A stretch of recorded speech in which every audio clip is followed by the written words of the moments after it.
All right, what is good, my people? We are live back with another live show, and I got my sister Blue with me, and I got my brother Adol. First, just say what's going on to the people. Definitely didn't mean to press that. Hey, what's up, everybody? This is the girl Blue. We back at it again. Sky's the limit. Trying to pass on some good vibes. Yeah, it's brother Dolph. Brother Dolph. You can go by Dolph. I'm not the young one. I'm the older Dolph, the elder Dolph, the aged Dolph. So I'm just here tonight. Glad to tap in. Thanks for inviting me. Oh yeah, definitely, definitely, and we definitely gonna get into some stuff. I let my brother introduce himself and tell his story. But first, Blue wanted to say something, so go ahead, do your thing, Blue. Yeah, I just wanted to kind of start off because, we always talk about, why we aren't at that point where we're taking enough action to actually make the changes so we can see a difference. So I'm like, what can we kind of feel? And you can relate, if you feel this. So I want you to do me a favor and just close your eyes for a second. Just close your eyes and take a deep breath. Imagine your mom being set on fire just for being black. Imagine your dad being hung just for trying to work and take care of his family. Imagine your sister being set on fire from coming home from school.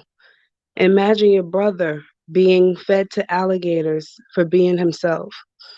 Imagine your aunts, uncles being tortured for no reason at all.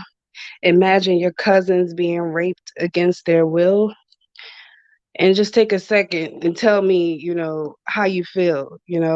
How can you let the person who did this to them slide, by any means? How could you not look out for your loved ones? I know all this happened generations ago, but it's kind of still happening in so many different ways. You need to feel it to that immediate family member impact. We have to fight back in the right ways. Unity is going to be key for this. Bless all the ancestors that did go through everything that they went through, so that way we can be here and technically be free. You know, thank God for them going through what they went through, so we're not going through those same things. Because I know if you put yourself in their shoes, you couldn't imagine if you were going through all these things, you would be the one to fight back, right? So now's that time. All right, yeah, definitely, Blue. I appreciate that for real.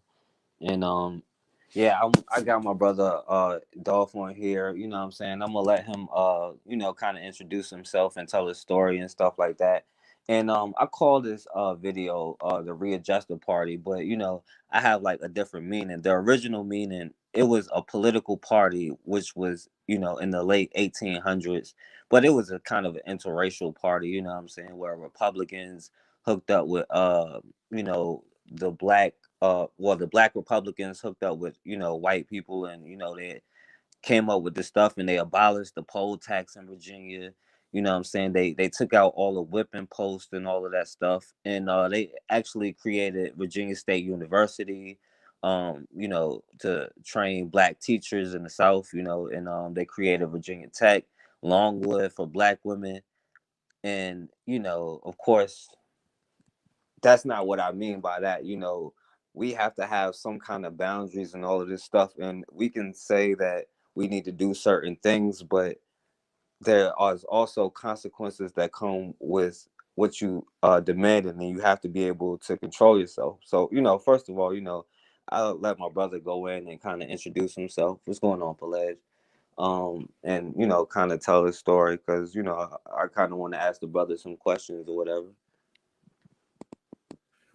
It's on me, huh? Well, hey, I'm just a person that has amassed certain life experiences, has been fortunate enough to reach a certain age in life, seen a lot.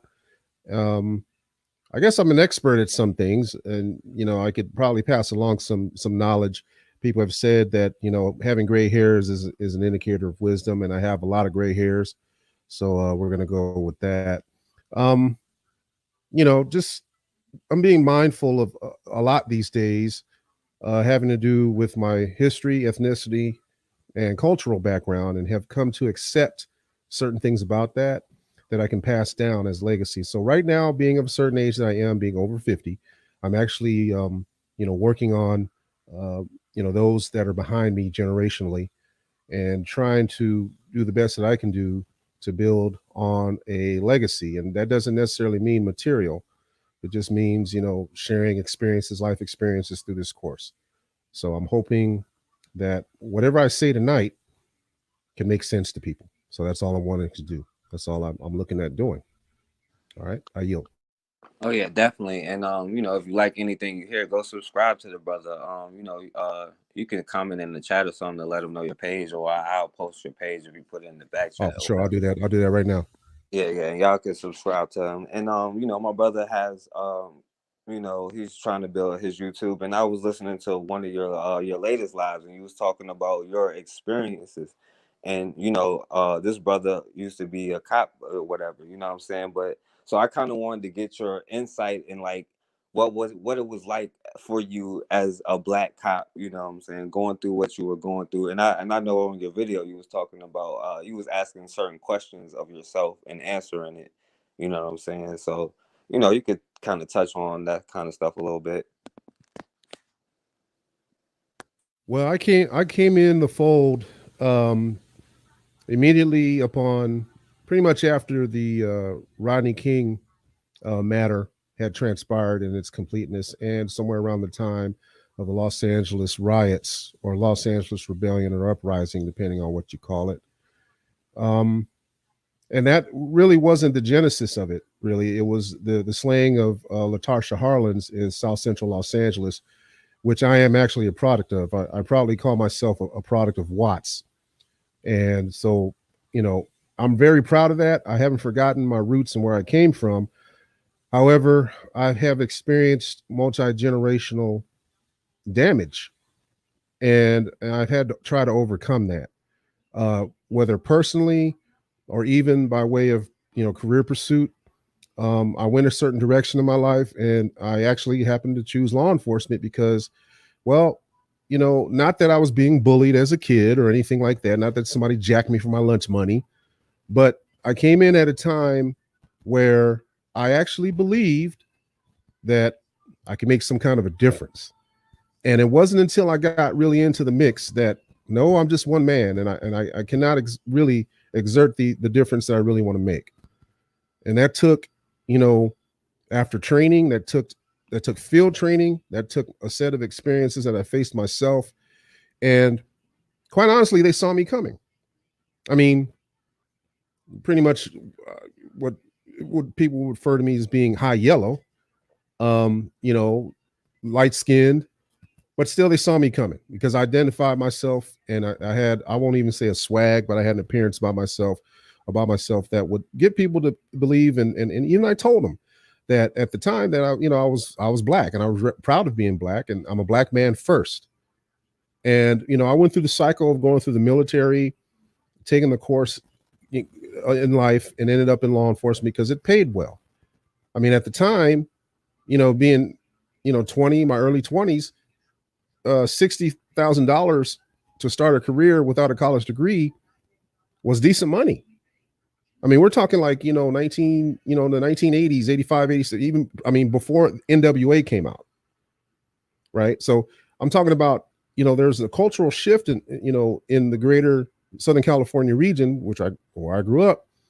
And, I ended up pursuing that course. And what ended up happening for me as a career, it did provide certain things. Like, I was a homeowner. I was able to obtain my first home before age 30. All this came along with being married and everything else, and having hobbies. But the bottom line is I was still black.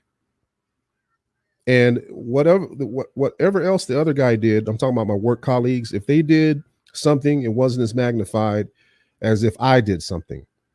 And I revert to the fact that I came in to the particular career on the particular department on the heels of a class action lawsuit that involved a number of black civilian employees and sworn employees, and they ended up suing the department just before I came on. And I tested within a pool of over 4,000 candidates, made it to the academy, pre-academy, was the only black male that they hired on the department for a period of about 4 years. Made it through training, pre-training, made it through actual academy training, almost dropped out maybe once or twice, almost got forced out of it, but hung in and accomplished what I needed to accomplish, and got out of the academy.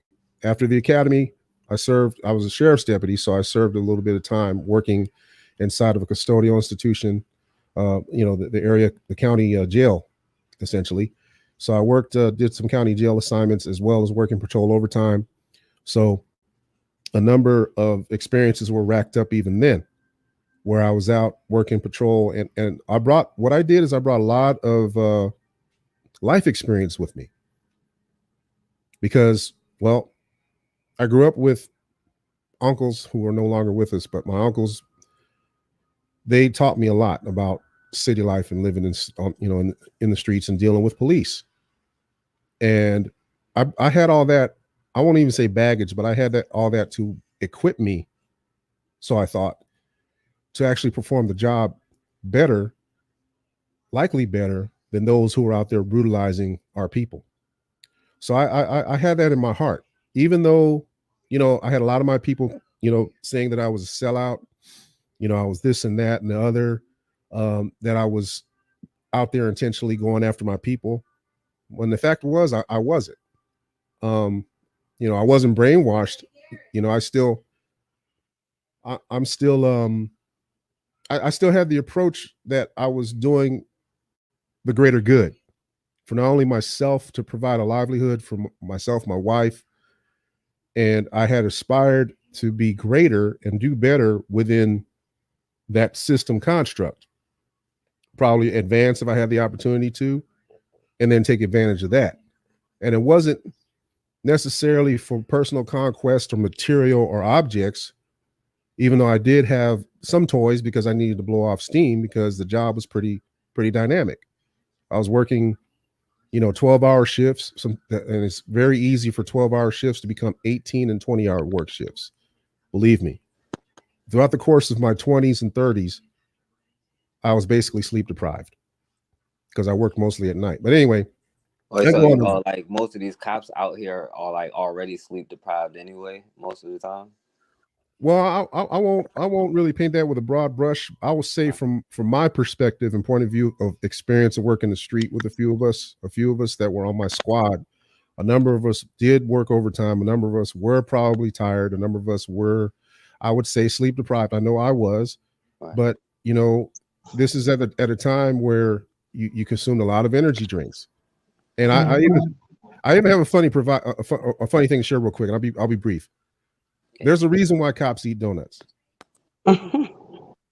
It's because most donut shops are open at around 2-3 o'clock, early hours of the morning, and then that's when they're making donuts for the most part. The bulk of their donuts are being made then at that time, and we know how our donut shops are. Some people that work there, they don't really have a good command of English. Sometimes you don't even have to really speak. You can just go in and point to what's in the window, and they'll give you what you need. But that from what I saw from my experience is the reason why cops eat donuts. It's not necessarily because we want to all be fat. You get the sugar rush at 3 o'clock in the morning, man. You need that sugar rush. But anyway, I didn't mean to go. Because I know you only got a little bit of time, and I just wanted to ask you a few questions just to kind of get your insight, like you're doing already. Yeah, actually, I'm free and clear. So, but go ahead anyway. I'm free and clear for the rest of the night. Go ahead. Okay, cool. That's what's up then. What's going on, Bakari? What's up, bro? Bakari. What's going on? Blue, do you have like any questions before I ask a question? Yeah, I was gonna say I could definitely relate to working overnight. It changes your life and it's so hard to keep up because naturally, we rise when the sun rises and we sleep when the moon comes, and it's a part of our cycle. So it's very tough living a normal life and then working overnight. So I can imagine you being sleep deprived and then doing overtime. It does become hard because your sleep cycle is completely thrown off, and then it kind of affects everything else. So I know it's a lot of people, period, not even just in law enforcement, going through those life changes because of working overnight. So definitely shout out to the people that's doing that. I know it's hard, but I kind of also wanted to ask, because you mentioned that, being, colored and being magnified on everything, that you're pretty much going to do, having that type of position. Uh, I wanted to kind of ask if there was anything you noticed, besides what we see, with the stereotype, like where we go wrong, besides being black, like where are we kind of going wrong when we're getting pulled over? Is there anything that you notice that we're doing that we can kind of like change a little bit, knowing how y'all operate, knowing how they would operate? Or you're talking about field operations and stuff, and an approach to that. Yeah, period. All I cared about was seeing your hands, empty hands. That's all I cared about. I didn't care what your ethnic background was. I didn't care about the color of your skin. I don't care who doesn't believe that or not. But you weren't there with me at 3 o'clock in the morning, 2 or 3 o'clock in the morning. I'd make a random traffic stop. Right. And the reason for it is because, well, that's within the scope of my employment to look into things. And I was inquisitive. If you're out rolling around with no headlights on, I want to know why your headlights are off. Just extreme example. But as far as how people conduct themselves, because this is what I tell Right. my son. I have a 16-year-old son who's going to be driving pretty soon, right? Mm. And I tell him, just remain controlled, remain calm, and make sure your hands are always visible. Mm-hmm. And that's not a foolproof answer all the time, because I'm just saying that's a baseline habit Mm-hmm. that one should probably engage in when they're operating a motor vehicle on the street. Turn down the music, so Right. you can hear what is being told to you to do. Mm-hmm. Maybe crack the window if you don't want to, you don't feel comfortable rolling all the way down. That's fine. Let down the window somewhat so you can hear what the cop is telling you to do. Good, bad, right or wrong, or indifferent, absent of you being able to articulate that what's going on at that time is unlawful, the side of the road is not the place to contest anything. If you could find a lighted spot to stop, like a parking lot, or even in front of a fire station, not really right in front of the driveway though, but near a fire station or somewhere that's well lighted, sure, you could roll up the street and do that, because if it's a dark area where a cop is going to jam you up and stop you, yeah, but they're supposed to know and forecast where they're going to pull you over at though. But that's a whole different story. But in terms of interacting with the police, it's always best just to remain calm. And the problem comes when there's a weapon present, and all I cared about was empty hands. Right. Yeah. Oh yeah, and I would just say I know it does seem simple, enough to say, okay, remain calm and just always keep your hands in view. I've also just, have a lot of male friends where, it's kind of tough, where naturally they do get nervous. They're automatically slowing down or braking, which kind of even prompts a pullover, like, oh, you noticed me, why you slow down? Or And that's fair. Yeah. immediately in their head, they're like, oh my God, something could happen to me. They're just thinking about all the things that they heard, but they do have Right. to treat themselves as an individual. If you know that you respect yourself and you're not doing anything wrong, or you can just infiltrate that you're not, at Right. least fake it till you make it. Like, Right. don't always give off that nervous feeling. Like they're not doing anything but trying to protect and serve. So they work for the people, and they just want to make sure nothing's going on wrong, or they're supposed to be making sure you're okay, even though they don't, give that vibe off. It's more so like they're in charge. Da, da, da, they're the authoritative figure. They're really just there to make sure everything is okay. So just kind of try to have that outlook on it, and like he's saying, try to remain calm and just keep your hands in view. It's But not an argumentative discussion when you guys are right. right then and there on the field. And to keep it real though, some cops be tripping. I'm gonna keep it 100. I'm gonna keep it a Mhm. buck. Some guys have, and I used to actually have to gear people down that I worked with. Like, hey man, look, you're not gonna save the world. Okay. Fortunately, I was there in some instances where there were a number of field patrol deputies that were junior and experienced than me.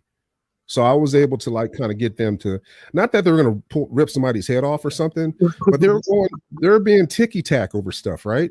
Because I worked in a pretty well. I won't even say an upscale suburb, but I worked in a pretty exclusive area. I worked for a contract city, which means they only paid for one deputy per car. It was a sheriff's department, but the city that I worked for contracted X amount of patrol units with one deputy per. So it was common to see maybe two, maybe three police cars stopping one individual, but it would be the one deputy that would have the major contact and speak to the person, and the other two would just lay off and just maintain security. But what I'm saying is, I would see overreacting is a strong word, but I would say that I would see some guys coming like just being a little bit ticky tack, right, and being petty. And it's like, dude, come here. I will pull the guy aside when everything was safe. I will pull the deputy aside and say, look, what's going to be in the result of this? For one, it's petty. It's ticky tack. Write him a ticket. If you're going to write him a ticket, write him a coupon and send him on his way. You know what I'm saying? Stop going on a fishing expedition. So I did that in some cases where I was able to detect the problem, or head off one. So each and every one of us, and I had people to gear me down too, like pat me on the back and say, hey man, it's all good, chill, whatever. What I'm saying is, you have your bad days, regardless of what your job is. You have your bad days. It's up to the professional that reveres his job and has reverence for the human condition to be fair and read into situations and analyze it. And Yeah. the nervousness is going to come. We expect the nervousness. I used to understand that people got nervous, Mhm. and a lot of people that are well trained and experienced are the same way. They expect there's going to be a measure of nervousness among people. But when it gets irrational is when it arouses suspicion. Okay, I know I Yeah. talked too much. Oh no, yeah, you all right, man. Yeah. Because there's a point to all of this. You know what I'm saying? Like, which we gonna eventually discuss. But you know what I'm saying. I want you to kind of tell, like, what I'm saying, what it's like for real. And you asked in your video, you asked like yourself some interesting questions, like what I'm saying, like you already kind of mentioned, like do I feel like a sellout for joining the police, and Right, right, joining, should you mentioned something about joining the army or whatever. And right. you can answer some of your questions, but one of the questions that kind of I was listening to, you was like, do I know who I am when I join these group, when I Mm-hmm, join the police, or at a mm-hmm, time, like, do I know who I am and what I'm mm-hmm, actually doing? You know what I'm saying? mm-hmm, mm-hmm. Well, I'm a self-declared Moor. I'm a conscious Moorish American Muslim, but I won't say that I'm a devout as far as the religious aspect. Okay, but I understand that I am a descendant of the Moroccan Empire, and I'm talking about vintage. I'm talking about antiquity, right? I'm talking about like several. I mean, I'm not talking about the modern Morocco today, of course, which is French occupied. Okay, it's been that way since 1956. I'm talking about the Moorish Empire, which basically included the majority of Northwest Africa, good portion of the sub-Saharan area, and other regions throughout Africa, and even the land that we're on. But this isn't that discussion. I always knew who I was, but I was curious if I was actually whether or not I actually was with a system that was rendering an ongoing pattern of oppression to our people, if I was an instrument of Rome for that purpose.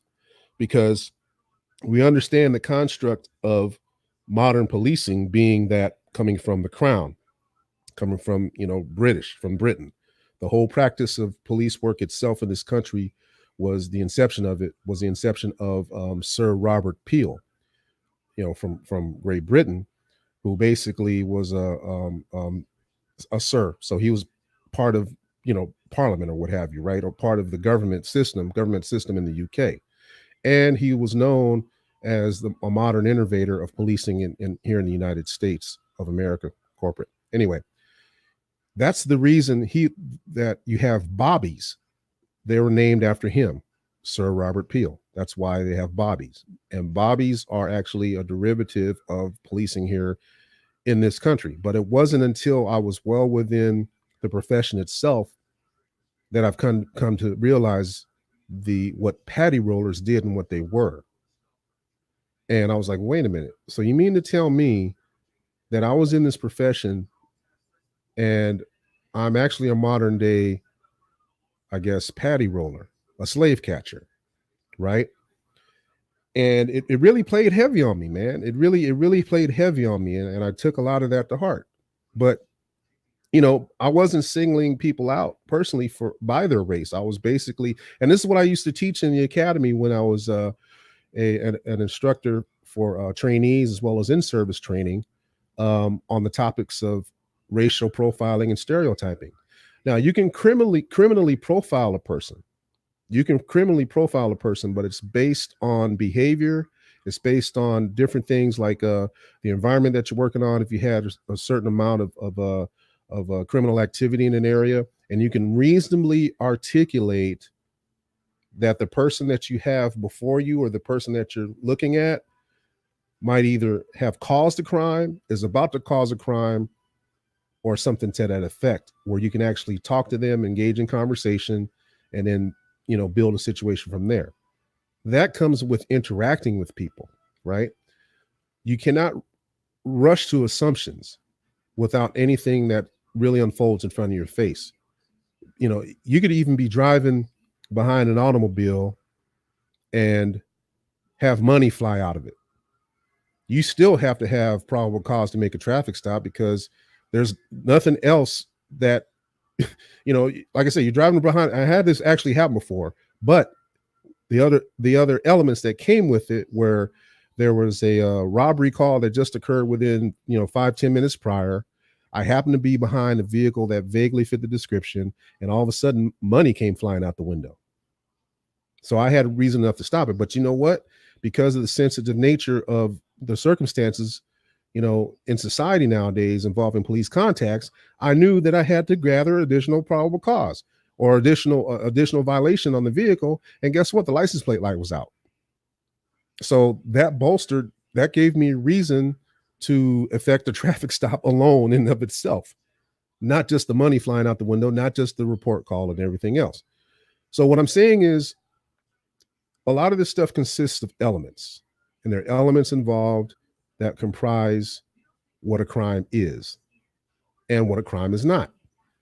You can't be going out here reckless and thinking just because someone is behaving in a particular manner because of the way that they behave. If it's not threatening to anybody, you can't just go and jam them up. You have to have other elements along with that. And see, that's where a lot of people in this profession, because I've been away from it for over 10 years now. I've retired. But you have a lot of these, I say, younger people that are not experienced or that have come from certain regions in the country, and all of a sudden they're in the big city doing police work. That's a problem, because what do they have to draw on? What do they have to draw on as far as being able to develop a makeup of what people are and how they behave? Typically. So, the cops out here can't really paint people with a broad brush. They have to go with what they see, along with what they've possibly experienced in their training and direct experience with who they've arrested in the past. So those are things that you carry in your tool bag with you. Now, I'll get into the stress factors of the job itself because I remember, well, I'll get into it just a little bit. I remember my blood pressure elevating significantly as soon as I put the vest on. I didn't live very far from. Hey, Oh, go ahead. hey, I don't mean to cut you off, No, but go ahead. Go ahead. No, go ahead, please. it's Because I'm cool if looking at the screen. yeah, it's cool if you take calls too. You know what I'm saying? I'm gonna put the number out there. You know, for Yeah, I see it. Yeah, it's cool. I mean, yeah, we good. I can handle that. all right. Yeah, go ahead. So yeah, my blood pressure was elevated the moment that I put on my vest and the rest of my gear because I used to come to the station in plain clothes, and then I was never one of those that wore the uniform home or whatever. I was geeky. I wasn't a t-shirt and fanny pack type of dude. And that's why I used to tell I say students, I use the term loosely, but the students that I used to instruct in the course, I used to tell them, don't just go out thinking that you're getting some kind of degenerate off the street because you see me in a Pendleton shirt, flip flops or crocus sacks and some sagging pants. That might be me off duty. You don't know that. I mean, not that I really dress like that, but I'm just saying, don't generalize and think that every single person you run across is a criminal or is going to pull off a crime of the century, right? Because there's a number of guys that I would invite down to where I used to frequent to go visit my family and stuff, but they wouldn't come down there because it was in the greater South Central Los Angeles. But it was normal for them to invite me up to where they lived at because they lived in the vanilla suburbs. So I'm just saying, really, this whole thing, the question that you asked about, and all the stuff that's gone through my mind, man, it's like, it was a lot of pressure that I brought onto myself, because I knew that I was in a noble profession, but a lot of us didn't necessarily regard it as such. I mean, not a lot of us, but a good portion of us didn't really care for cops. And to this day, I don't want one behind me, but what I'm saying is, it's just a lot that All right. I ended up doing. A lot of social. Yeah, let me take this call and Yeah, then go ahead, bro. let Blue get her question in. All right. To accept, press 1. All right. Hello, my brother Pelez. What's going on, my brother? Hey, how you doing, Forecast? How you doing, my brother? Hey, yeah, I'm good. Hey, I appreciate that, my brother. Yeah, no problem, man. Forecast, no problem, my brother. I just, listen, I'm going to be very respectful. Obviously, I'm very angry, but I'm not upset with anybody in the panel, but I am angry. I just have, I'm just going to, catch up with the, I have nothing against police officers, but I want the brother to listen to a few things I have to say. And I know he's a few years older than I am. I know he's a former police officer. I'm not putting words into his mouth. I'm not proud and boast about what I'm about to say. Okay? Yeah. First of all, don't disrespect him too. You know what I'm saying? No. I won't focus. You know me better than that. Oh, yeah, I'm not going. Yeah. I will not do anything like that at all. Okay? But what I will say is that when I say I'm not saying I'm better than anybody. I've left Haiti when I was 13. For 29 years of my life, I've been around white people. Okay? And I know the difference between white cops and black cops. There are different rules. Okay? You can look at Muhammad Noor for an example. Okay? And for me, point blank, white people can get away with anything. Black people can't. And I know the brother is, is a person of color. I have a son that's 11. His mom is white, and I'm his dad. I'm black. But the thing is, though, my son is viewed as black. Okay? his white side of the family, they'll never accept him. He'll view as black. But my thing is, we do judge our brothers and sisters. We do. Because that's ingrained enough. The social media, our conditions, where we've, what we have to put up with. Again, they are, I don't know. We can't tiptoe around the questions. Okay? The system is for white people. Okay? Let's just face it. We are knowingly and unknowingly volunteering in that system. Okay? Please understand what I'm saying. We are supporting white supremacy. When I say, well, I am. Let me tell you why. Okay, please understand. Please listen. Yeah, get your point out, and then because I'm gonna open it up later. I'm gonna let him respond real quick, and then I gotta let you get hers. Okay, yeah. Well, no. Okay. I know. I mean, here's my thing. I'm sorry. I apologize. You know what though? Listen. No, yeah. Finish your point, my brother. Well, my point is, we are trapped, and we are in a situation where white supremacy is the rule of law, and we have to go along to get along until we have to decide to run up the plantation like Harriet Tubman or Malcolm X, and then we have to unite. That's just what it is, and at the end of the day is that. There's different sets of laws, for black cops and white cops, and that's that. Okay, I have nothing but love for the panels, for you followers, and that's it, man. Thank you. Yeah, and Pledge, I'm gonna open it up later, so you can probably come on. I'm gonna have whoever want to come on, Guy Bakari, okay, just quick. Okay. Again, I apologize. I'm just a little zealous and excited. Thank you. Oh no, it's good. It's good. And I definitely want this and I appreciate it, my brother. And I definitely want this show to get to a certain point, but we gotta understand, the ins and outs of what we really dealing with. So brother, hold on. Yeah, I'm still here, man. Respond real quick. You can go ahead, but I gotta let Blue call. But yeah, go ahead. It's your show, man. I'm with it. Brother Bakari. Oh, you taking phone calls, right? Yeah, you good. Blue, you cool with that? Of course. Yeah, go ahead, Bakari.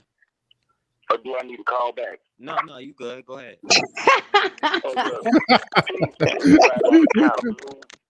Brother Bakari. What's going on? What's up, Doc? I'm listening.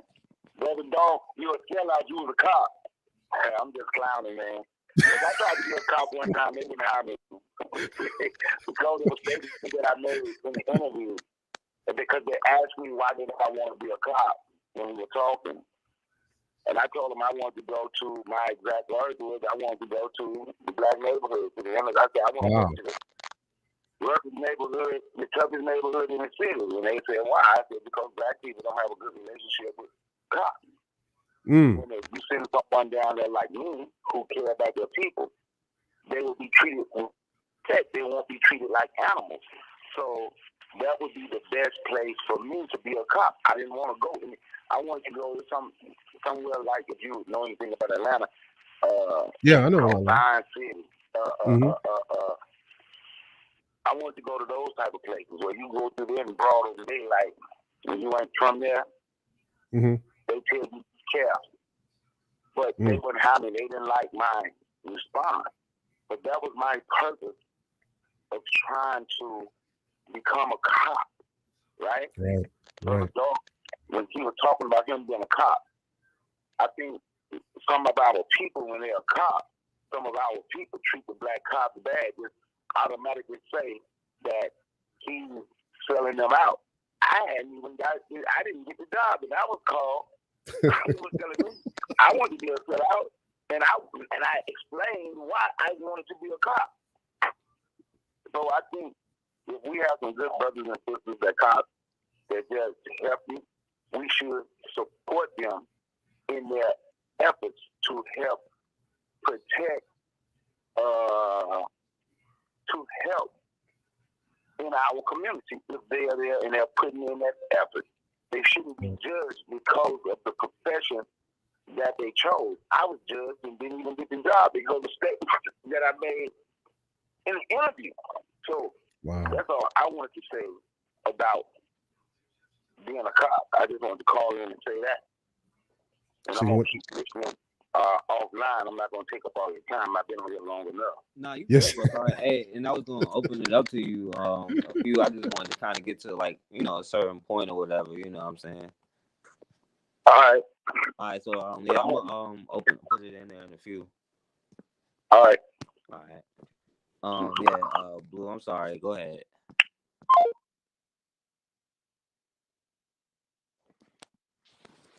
Blue. Yeah. Yeah. I'm Oh, sorry. I Go didn't. ahead. You got a question?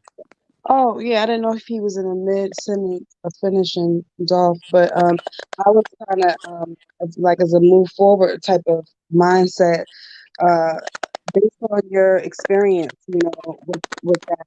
And thanks for sharing with because yeah, thanks. Thanks for sharing with us and giving us the insight because you know you've seen, I'm sure, a lot of things, and I can just tell from your you explaining. Um, like I really appreciate you letting us in and giving us the insight. Like seriously, we need this. And I'll just say, um, based on your experience, what can you say that we can implement? Um, because each job, each position or career that you get into is a little bit different on how they can kind of cooperate with each other. So that way, everyone there's a process. And we always seem to kind of bump heads all the time. Based on that type of career, what could you take from that to say how we can kind of implement based on unity and having a militant mindset? Wow. You know, as long as you have the ability of knowing who it is you truly are inside and never losing sight of that, understanding where you fit in society, that you actually are not of a disadvantaged people, because that's key. And that's actually what actually prompted me to retire when I did, because I knew it was time for me to go. I knew that it wasn't the place for me to do that I wasn't actually serving my people. I actually worked in a region of Southern California, and I might have mentioned it, that was particularly moderate to upscale. Good majority of people that worked within, or that were of the populace of that city, where I'd say were white. So I had a pretty, I was referred to, some people wrote letters saying that I was an animal, that I did not need to work within that atmosphere. I had complaints being sent in to the station about just my appearance, because it was a culture shock to them. I was the only black sheriff's deputy on patrol in that area for roughly a decade. The only one. I was it. I knew some brothers that worked in other divisions outside of the city that I worked for. They didn't want to come over and work with me. For one, they had it easier where they were, and for two, they didn't want to feel the heat. So what I'm saying is, even if you do decide to get into that profession, and this is what I was told a long time ago when I actually inquired about the job, because back in 87, 88, I had just gotten out of the military, out of the Air Force. I only did one hitch because I couldn't stand the conformity. I went in when I was 17, got out 2021, fulfilled my commitment. I was with a friend of mine, and we were out and about, just hanging out like 20-something-year-old dudes do. And we were thinking about what we we're going to do with the rest of our lives. And we were over by a courthouse one day, Inglewood, California. Went into the courthouse to the marshal's office. At the time, there was a marshal's department. It's no longer the marshal's department. They're absorbed by the LA County Sheriff's Department. Anyway, there was marshal's department at the time. Went in. First marshal we saw happened to be an older black guy. I started talking to him. I said, "Hey, man, because I wanted to work in the court. I actually wanted to work as a court bailiff. I wanted to work in the court system. I wanted to learn law back then. I didn't want to be a street cop. I was reluctant about it because I knew, I just didn't want to do it. I wanted to work in a court system. Anyway, I talked to this marshal for a good few minutes. The one thing I remember the brother telling me was this: you don't have to do it for 30, 35, 40 years. You could do it long enough to where you're vested and then retire if you want. And at the same time, you can go to school, law school. A lot of us do that and we end up becoming attorneys, private practice, or whatever.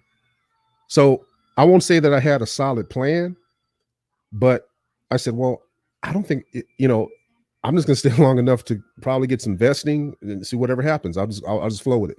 So what I'm saying to you is this: if you choose to get into that career, have a plan B. If you choose to get in that career, know that you don't have to stay 35, 40 years. And with social media age and everything else right now being what it is, there's other opportunities within that realm, within the profession of law enforcement. I'm not saying it's a good thing. It works for anybody that really wants to put in time on it. It took me a while to get actually on once I got on. But anyway, I got on where I got on. I ended up being good at it. Ended up being pretty good at it. And I ended up making the best of it that I could. I had the opportunity to work off-duty side gigs as a hired gun. I did that probably like a very few times. I could have worked for a well-known record company, but I didn't because, well, it's no longer around now. We know why. Anyway, there's opportunities with that job, a lot of different opportunities to do certain things, even more so now, because before I pulled the pin, I didn't have a Facebook account. I think MySpace was barely out. So what I'm saying is I didn't do social media when I was in the fold then because I kept my life intensely private. Only now, after all these years, after being retired, is when I started to come out and speaking and talking about my past profession, because there's certain aspects of the job that do not change. The technology, yeah, that may change or that may vary, but the practices of it fundamentally pretty much remain the same and have for years, decades, perhaps even centuries.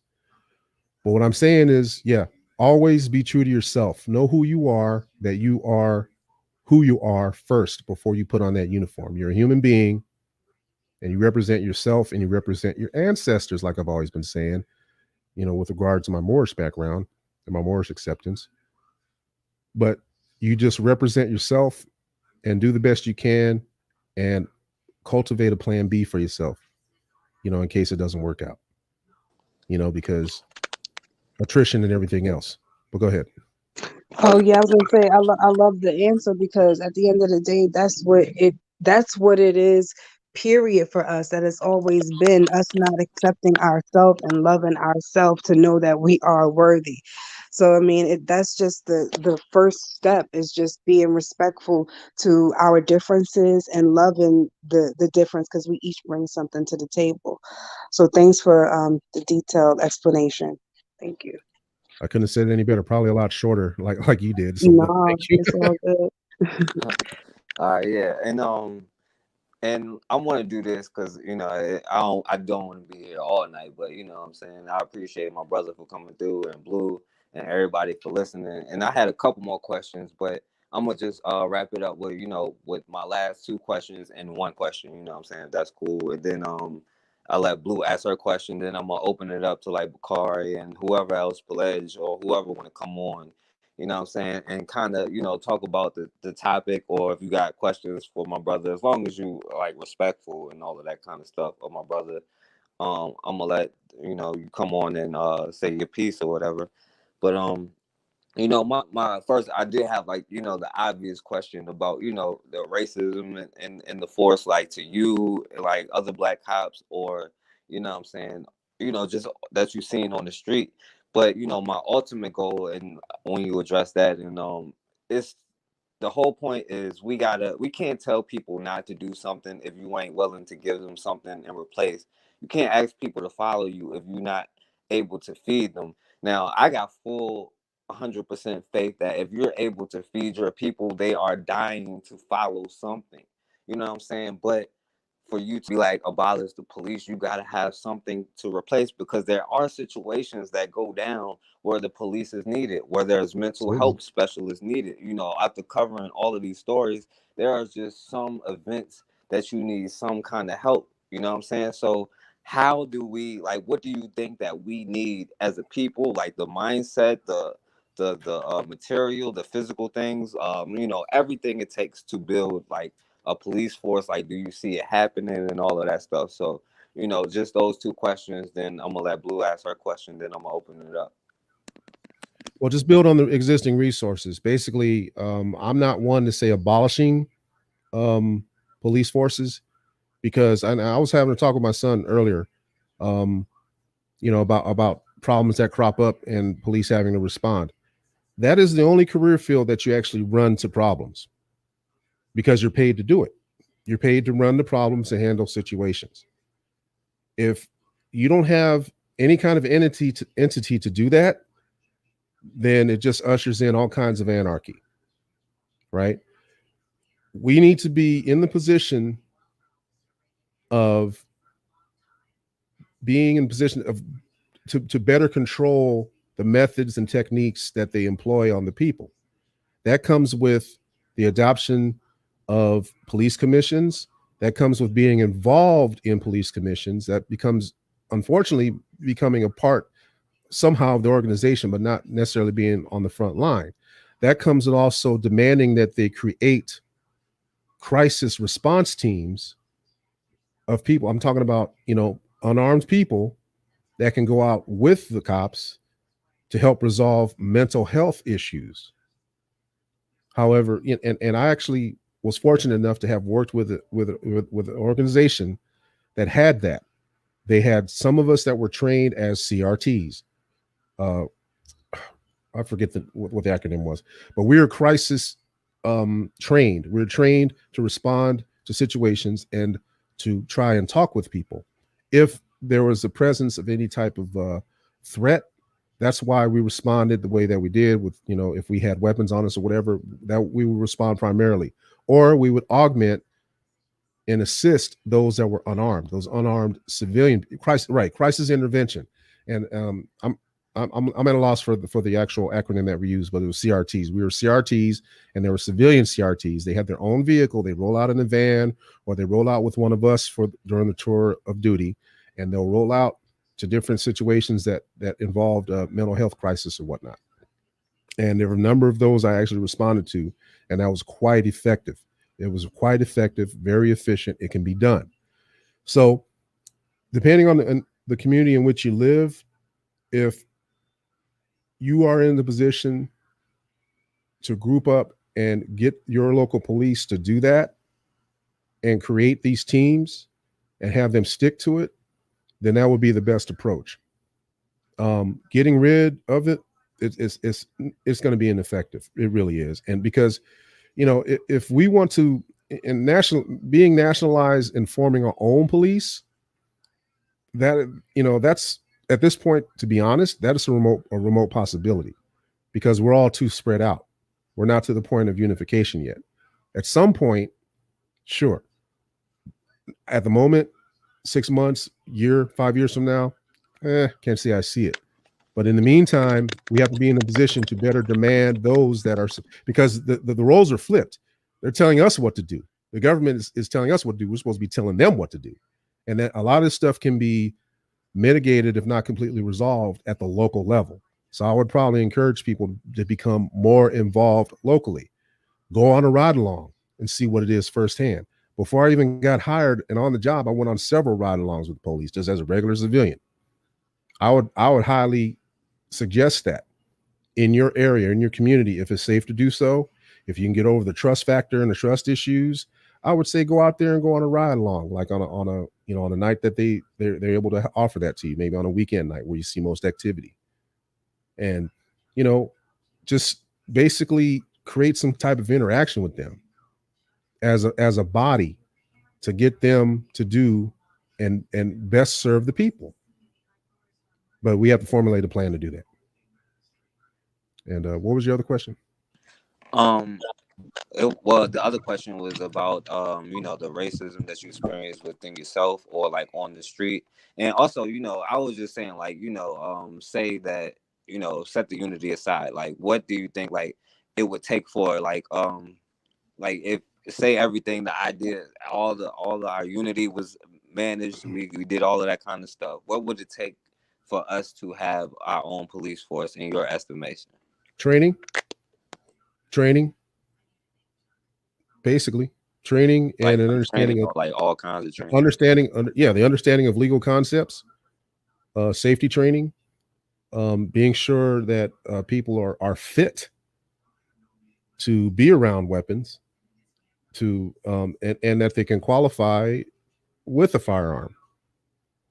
I mean, that's a short way of doing it. I mean, that's a short way of saying that. That's a short answer, but the longer answer, yeah, it takes coordination in order to do that. Yeah, and the racism thing, Racism exists everywhere, man. I've been dealing with racism all life. I've had it. I faced it firsthand when I was working it. Like I mentioned earlier, I came onto an agency that actually had finished a finished the class action lawsuit.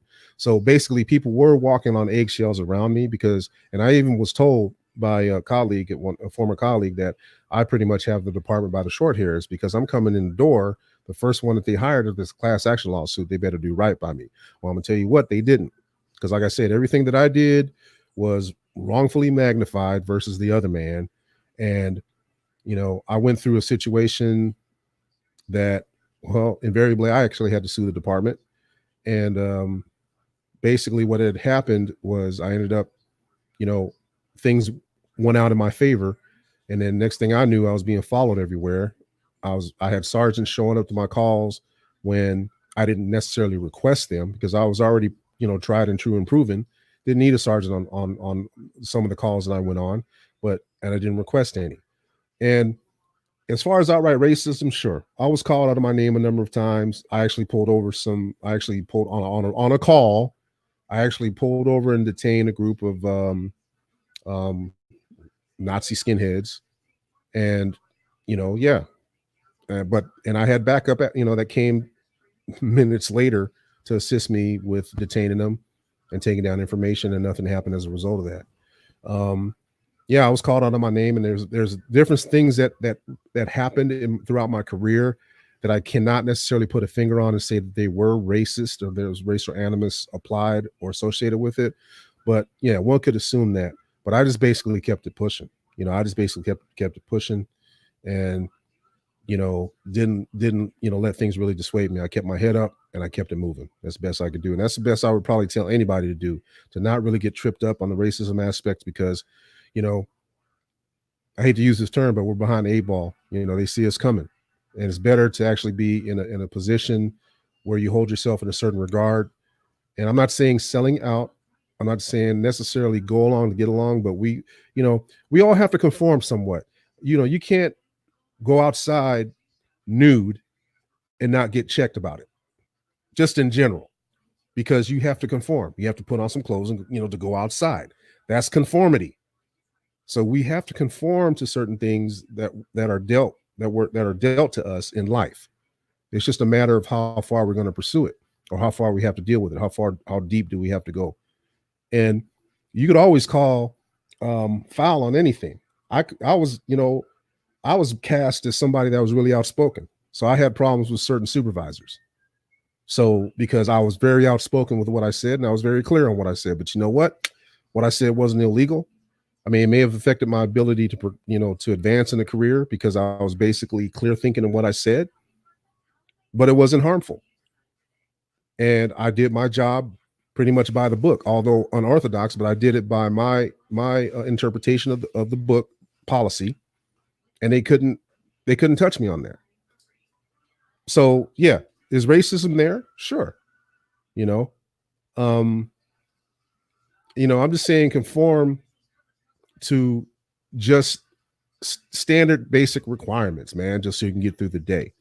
We could all get tripped up and hung up on not conforming, but what's the remedy for it? Do we have a consulate to go to actually address our grievances? No, we don't. Until that time, unfortunately, we do have to play the game. And I'm not saying sacrifice your blackness. I'm not saying that. I'm saying just behave in a manner in which is consistent with you providing a persistent livelihood for yourself. And basically, so you can survive and get through it and build something for yourself. You don't have to be in this line of work forever. There's a number of guys that were in the fold that became private detectives. They became private investigators. They started their own security companies. I didn't happen to do that because I didn't really care for that space. But yeah, racism does exist. You just have to cope with it. Yeah, I appreciate it. Thank you for coming on here and answering my Thanks for having question. me. I hope everything was all good, And I'm gonna put the link in there, but go ahead, Blue. Yeah, yeah, I agree with everything you just said. Is it being right? Not just in that field, is racism everywhere. They're just doing a better way with masking it. So t- it may not be as out in your face as it was back then, but it's still going on. And most jobs I've been to, same thing.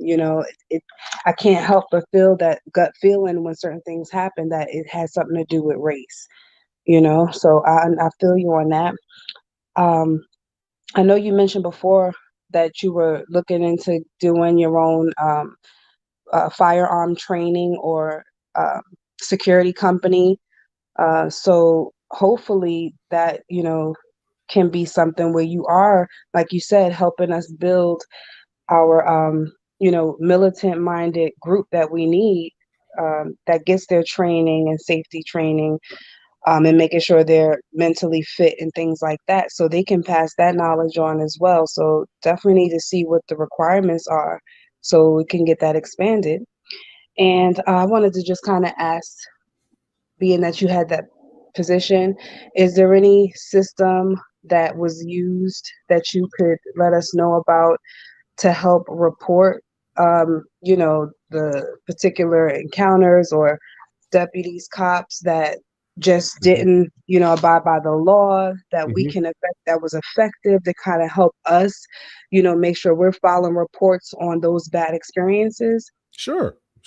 I would encourage anyone, if they run into an encounter that, where they felt, that they were dealt a wrong deal or something like that, or they dealt with somebody that's misbehaving, let's say, you know, there's ways even nowadays more so where you could actually go online and file a formal complaint or at least start one, right? There used to be a time where you had to go into the actual station itself or go to one of the division counters and file a report. But, with the advent of technology being what it is, a lot of different agencies, especially for major metropolitan areas, they offer the ability to do that online. Document everything. If you're recording, or I would, mainly, if we're in our automobiles and stuff like that, you could put a camera in your vehicle. Always keep a camera going. Or, with these these chips that we got, around us all the time on our hip, set up a feature on it where you could automatically just record an encounter.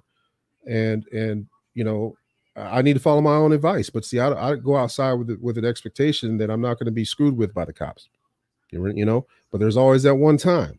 There always can be that one time, especially if you live in an area where, you work in or live in an area where there's a quote unquote cherry patch for speeders. And I'm not really the slowest driver around, if you know what I'm saying. But, I always stand ready to record the encounter. You don't necessarily have to advertise and tell them that you're recording something, because that's the mistake that I see on social media all the time. I got you on camera. I got you. You don't need, you can just do that, just stay low key, uh, click the switch and let it roll. It'll all get figured out later. I would say carry the spare telephone or camera device just for that purpose. And you're able to, record that activity. And that's all you have to do as far as documenting everything and being able to have the ability to know that you can complain. You can file a formal complaint. And it has to be addressed. There's protocol for it. I mean, aside from, we don't have Johnny Cochran or anybody like that around anymore. But, just do what you can to document the encounter. And, hopefully it's not anything that's, to your detriment. Just make sure that you at least document it. Hopefully that answers your question. Yeah. Oh yeah, that's good information. Even if it's confirmation, it's still, something that, coming from you is I appreciate. So I was also just wondering if there was anything else that could be done besides that formal complaint, because I think it just kind of like goes on their record, as like a reprimand type of talk. I was just wondering if there was any other route to take. But thank you. Once that's done, it's pretty much, to be honest with you, it's pretty much out of your hands because it becomes a labor problem, becomes a labor issue. Okay. But usually if you run across that good sergeant, they'll follow it up and they'll let you know the progress of the matter and when it goes its course. If it's something that's seemed like it's going to take a long time, just file another complaint. It's okay to just stay on them and basically hold them to answer you. I mean, not specifically, but just saying, I'm just going to keep writing this up until there's some resolution in this thing, and just be reasonable about it. There's no reason to be, really crazy and off the cuff at the station counter after the situation took place, or even if you send it, you send an email. Just the system does work. I'm going to tell you. I'll leave it at that. The system does work, and I'm not a faulty believer. I'm a very real person. Believe, the system it does work. It's a matter of, I won't say trusting the process, but letting the process take place. For the people that's actually in that position. As far as what the people that have the complaints against them?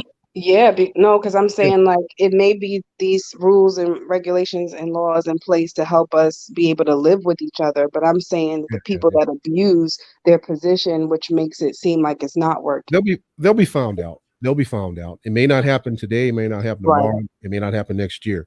There's something that's in the industry that's called accumulation of minors. If you have a number of complaints and they're the same nature of complaint, the Internal Affairs Bureau starts looking at that stuff very seriously. And it's not publicly out there, but there's something called an X file that some do end up generating, and they're investigated. And then before you know it, it could be 6 months, could be a year, could be even 2 to 5 years. They end up in a situation. Hopefully it's not, again, detrimental where there's a loss of life involved. But if it's a situation where there's a pattern established of misconduct, that person will be targeted, and that person will ultimately, invariably lose their position, possibly lose their job, because they violated any kind of code of conduct. My brother Bakar just came on. Yeah, brother Bakar. You can go ahead and introduce yourself. And peace to y'all. Peace to y'all again. Peace, Sister Blue. What's up? Look, I heard you say the system work, right? And I agree the system work, but it don't work for us. From what I see, it work for them. It's designed against us, right? But when I heard you talking about the law, this is something I say Black people need to learn. I think we need to learn the law. Black people need to know when it's okay to do something to these cops that's out here beating you and trying to kill you. Because I'm a firm believer in self-defense. Oh yeah. Right? I believe in their Second Amendment. So I have my guns on me. Ain't nobody gonna ever see me without my guns and at least 39 bullets at all times. Don't care where I go. So we need to know, huh? No, I was like, right. I was agreeing with you 100%. So we need to know, because like what happened to, let's say, the guy in New York who was choked in Staten Island selling loose cigarettes, or in Minnesota. I don't necessarily remember names right now, right? But and I can't say the names off the top of my head. Or right there just happened in Minnesota. I can't breathe. I'm gonna be honest. Do that cross my mind when police talk to me? Yeah. I remember this probably was maybe a year ago, year or so. And I was pulled over. And the cop asked me, do I have any guns? I was like, yeah, I got a 9mm right here. He asked me, would you reach and get it for me? I was like, no. I said, I'll get out and let you get it. I said, because if I reach for it, you can shoot me and say I was reaching for a gun. And my mind, and my mind is somebody trying to do something to me is still alive and get home to my kids by any means necessary. So I told him, no. I said, if I reach for that gun, you're going to try to shoot me. And if you try to shoot me, I'm going to try to shoot you. So it's going to be two people out here shooting. So I would get out of the car and let you get the gun. And you can see it yourself. Because if I reach for that gun, we're going to be shooting, right? So I'm saying all this, right? So when the cops that still cops today, right, see cops out here harassing and doing all that, cops, that so-called blue line, right, shouldn't be there.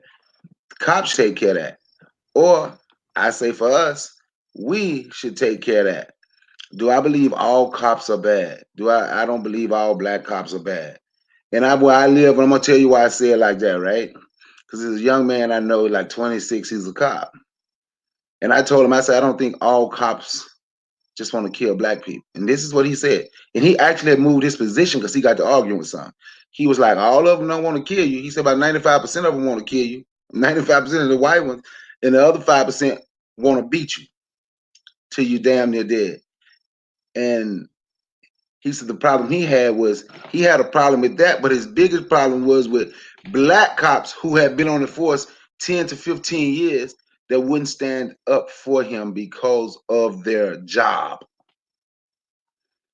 Did you find any veteran cops when you were on, especially black cops, veteran cops, when you were on the force and you wanted to do the right thing? Did you find any veteran black cops that made, because he said, my friend I'm talking about, he like the guy Christopher Dorner, say that's the type of racism and stuff he encountered within year or two on the job. So did you have any encounter with any veteran black cops who you thought you might be able to talk to, but would turn their back on you because they were afraid to lose their job, afraid of their position?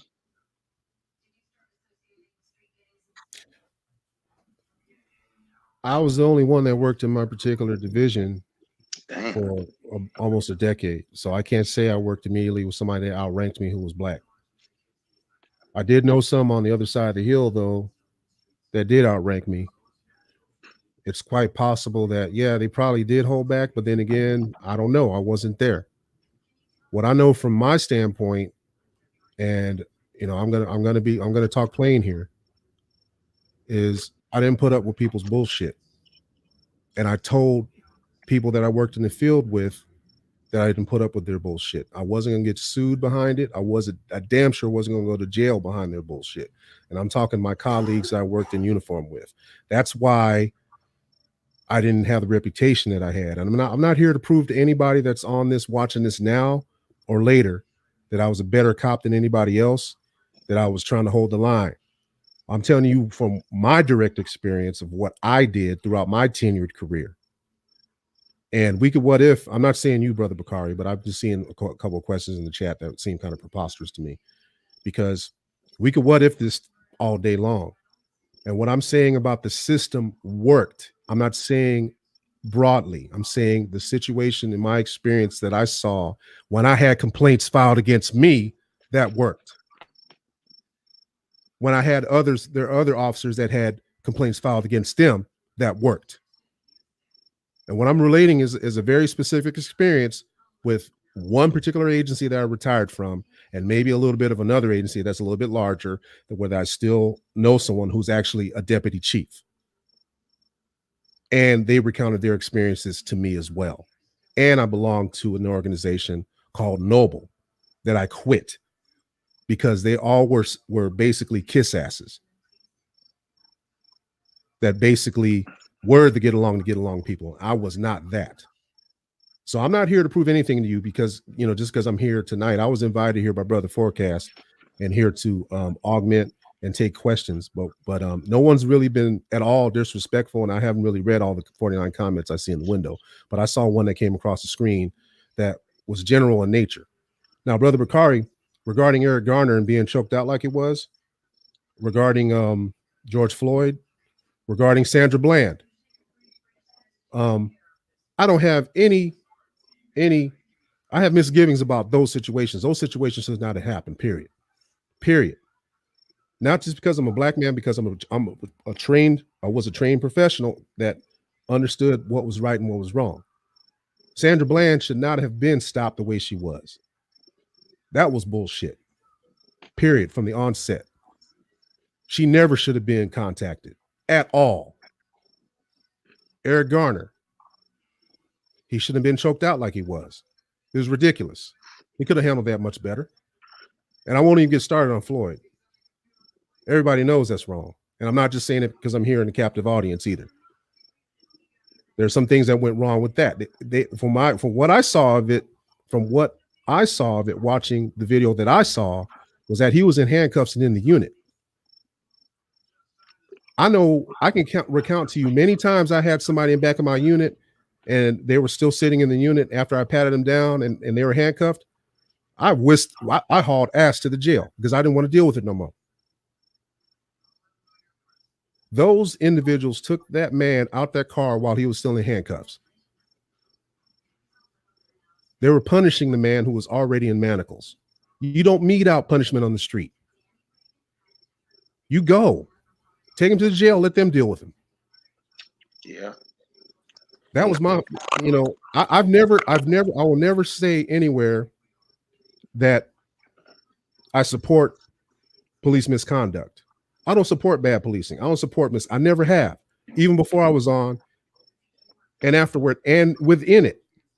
I never supported abusive techniques or tactics. We weren't taught to be like that.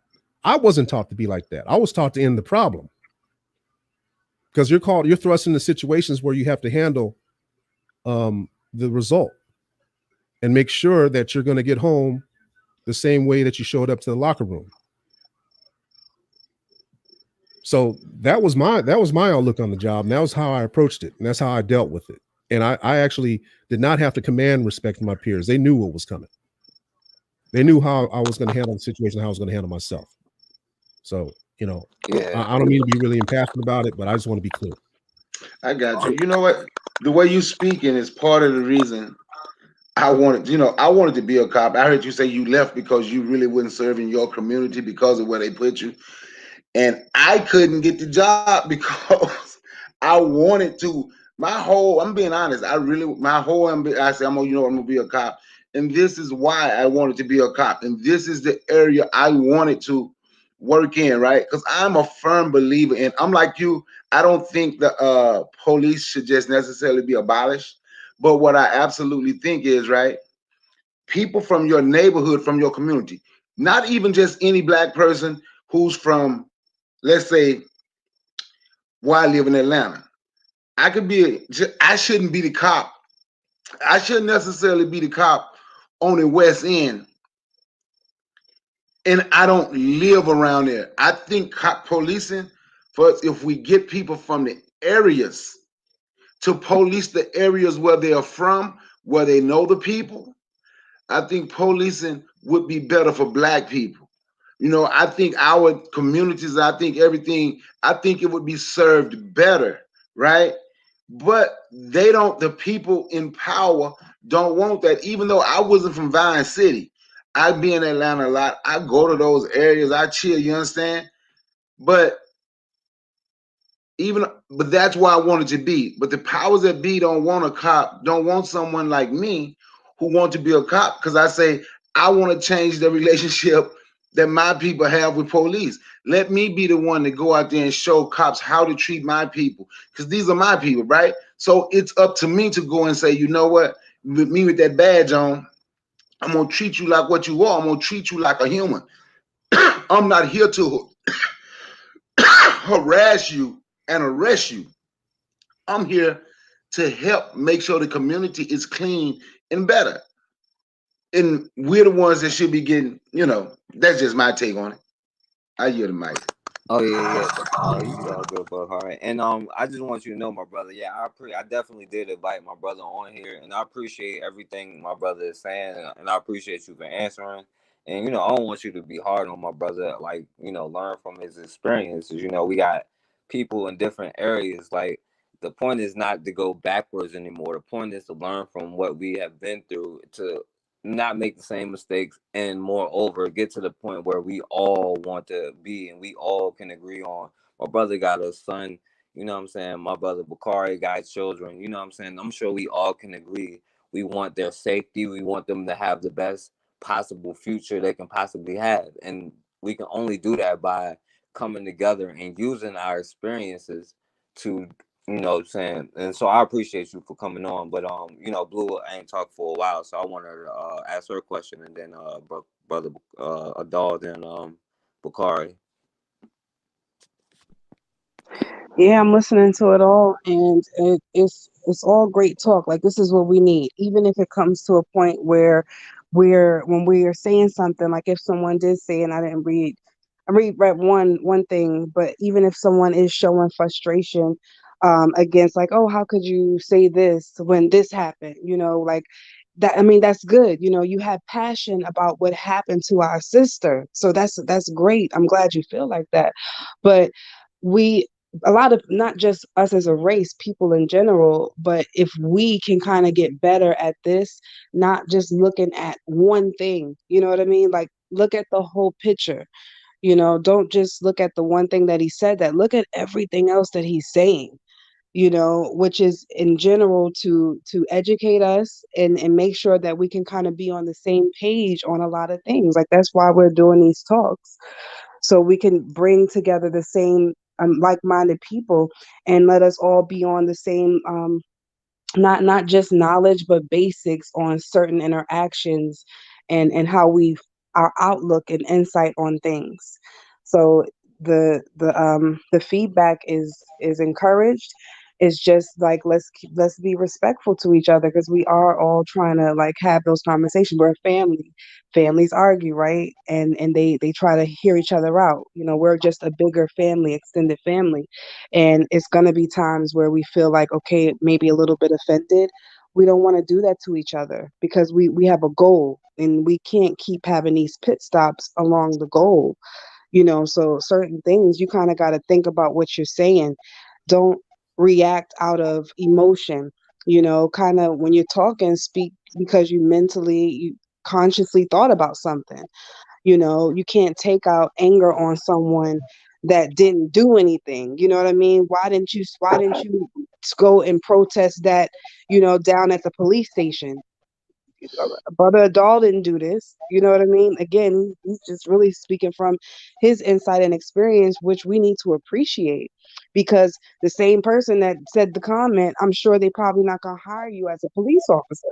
You know what I mean? So you do have to have a certain level of conscience and understanding to be able to even get in that position. So just being appreciative of his background, and we all got different backgrounds, and that's again what makes us special and what we bring to the table. So I like to think of me when I'm speaking as a mediator, because it's genuinely all love for me, even if like someone said something I disagree with. I try to see the their whole. Hello. Oh, I try to look at everything that they're saying, not just that one group of words that cause me to feel a different way. Okay, so it's really about the whole picture and the goals and movement that we're trying to do. I'm gonna yield the mic. Well, thank you. I appreciate y'all for having me on, and I just want you to know that I'm not getting emotional at this. I'm just being clear and saying that I'm presenting my perspective and point of view from my experience, and I'm not necessarily talking about the whole industry in general, other than what I understand of it and my perceptions and point of views into situations that I've seen go on publicly. So that's I'm not angry or anything like that against anybody here. I don't feel necessarily put on the defensive, but I knew that this would be this way when you actually declare openly to people what you did for a living, and I understand, especially right now in this space and atmosphere in society, and there's public trust that has definitely eroded from, modern day so-called policing, so-called modern day policing, whatever. And And really quick, I just want to say, with Pelez, I see he just got on. Hey, how you doing? I just want to Hello. say I love what you bring because you do have a diverse background. You coming from Haiti alone, you have a different outlook, so you bring great info to the table. So we definitely need to hear from you. If you can, give us specifics. Coming from there to here, you see the difference, you know. But I appreciate you too. Thank you. Hmm. I'm gonna let my brother go, and then I'm gonna let Bakari go. You finish, Adon, with my brother. Yeah, I think I covered it. I'm still here for whatever y'all need. I'm good. Okay, yeah, and I'm gonna let y'all go, and then I'm gonna let y'all close out. But I definitely want to say this, yeah, because I appreciate you for coming through and telling us your experiences. You know what I'm saying? Because I want people to understand. My ultimate goal was like we gotta have our own force. You know what I'm saying? That's really what I wanted the show to kind of be about. You know what I'm saying? Building up to like being able to do our own thing. You know what I'm saying?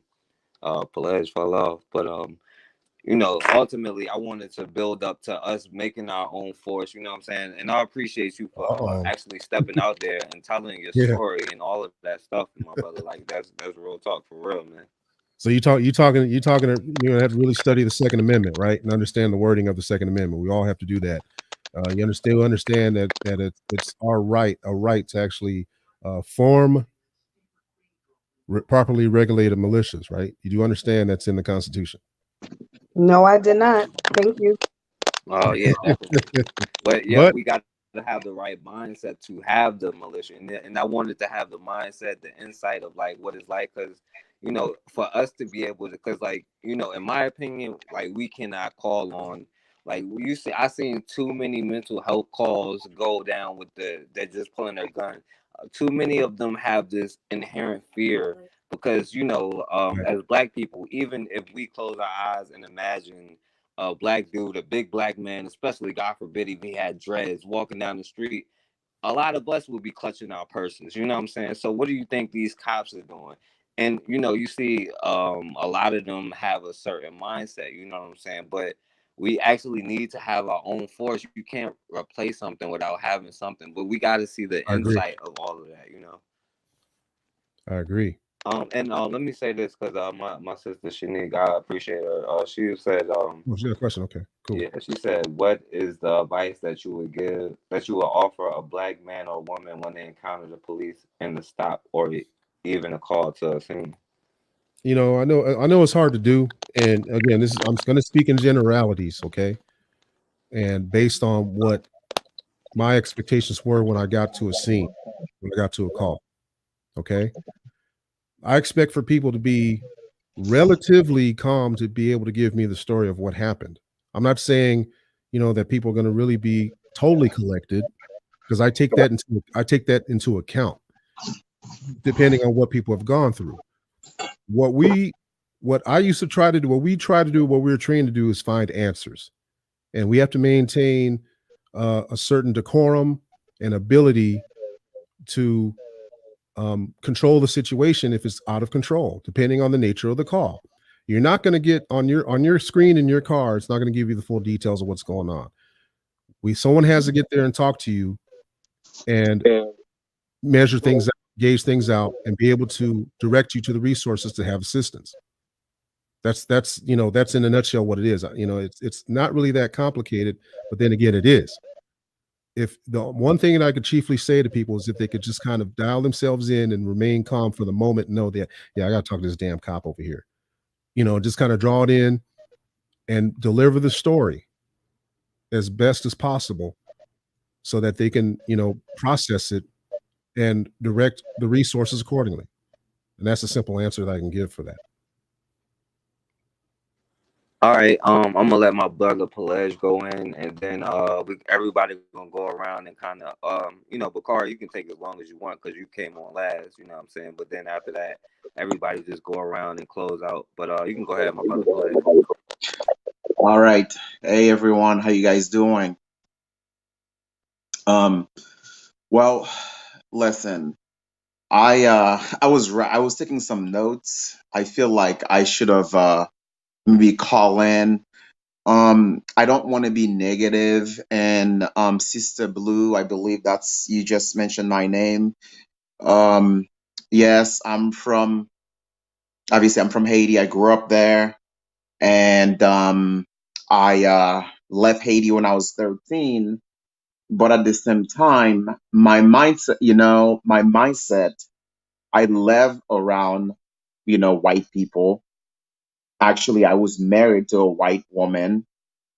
I have a son with her, but my experience with her was horrendous. Okay. Because I don't want to get emotional. A lot of people say like, "Whoa, you deserve, you make your bed, you're gonna sleep in it." Um, my thing is the way I look at things, the way I look at white supremacy and policing is there. I mean, like it's policing is for black people. That's just my opinion. Okay. And again, I feel like everybody is respectful of the former police officer that's on the panel. Um, I don't believe that we cannot, again, this is just my opinion and this is a fact. We can't we can't patrol our neighborhood, okay, in this country. We're not free in this country. We are not. Globally, we're not. That's just a fact. And if people want to argue with me, that's fine. Um, Again, if you guys Google J. Edgar Hoover's mother, you see she's of color. And then you go back and Google J. Edgar Hoover, he's black. Okay, there's a lot of makeup on. Okay, what did he say? He said his goal is to prevent the next black messiah. Right? You know that, focus. Okay, they have a building what named after him, the J. Edgar, the FBI building. You guys know that. Um, you know, consciously and unconsciously, I am a supporter of white supremacy in the system. Okay, and that's just a fact. If people want to dispute that, that's on them. Now, what we can do is unified. Focus always talk about that in his premieres, okay, and his lives, and I love that. Okay, um, I know I'm always getting like people always tease me, oh man, this brother's long winded, long winded, but it's all right. It's all right. But for me,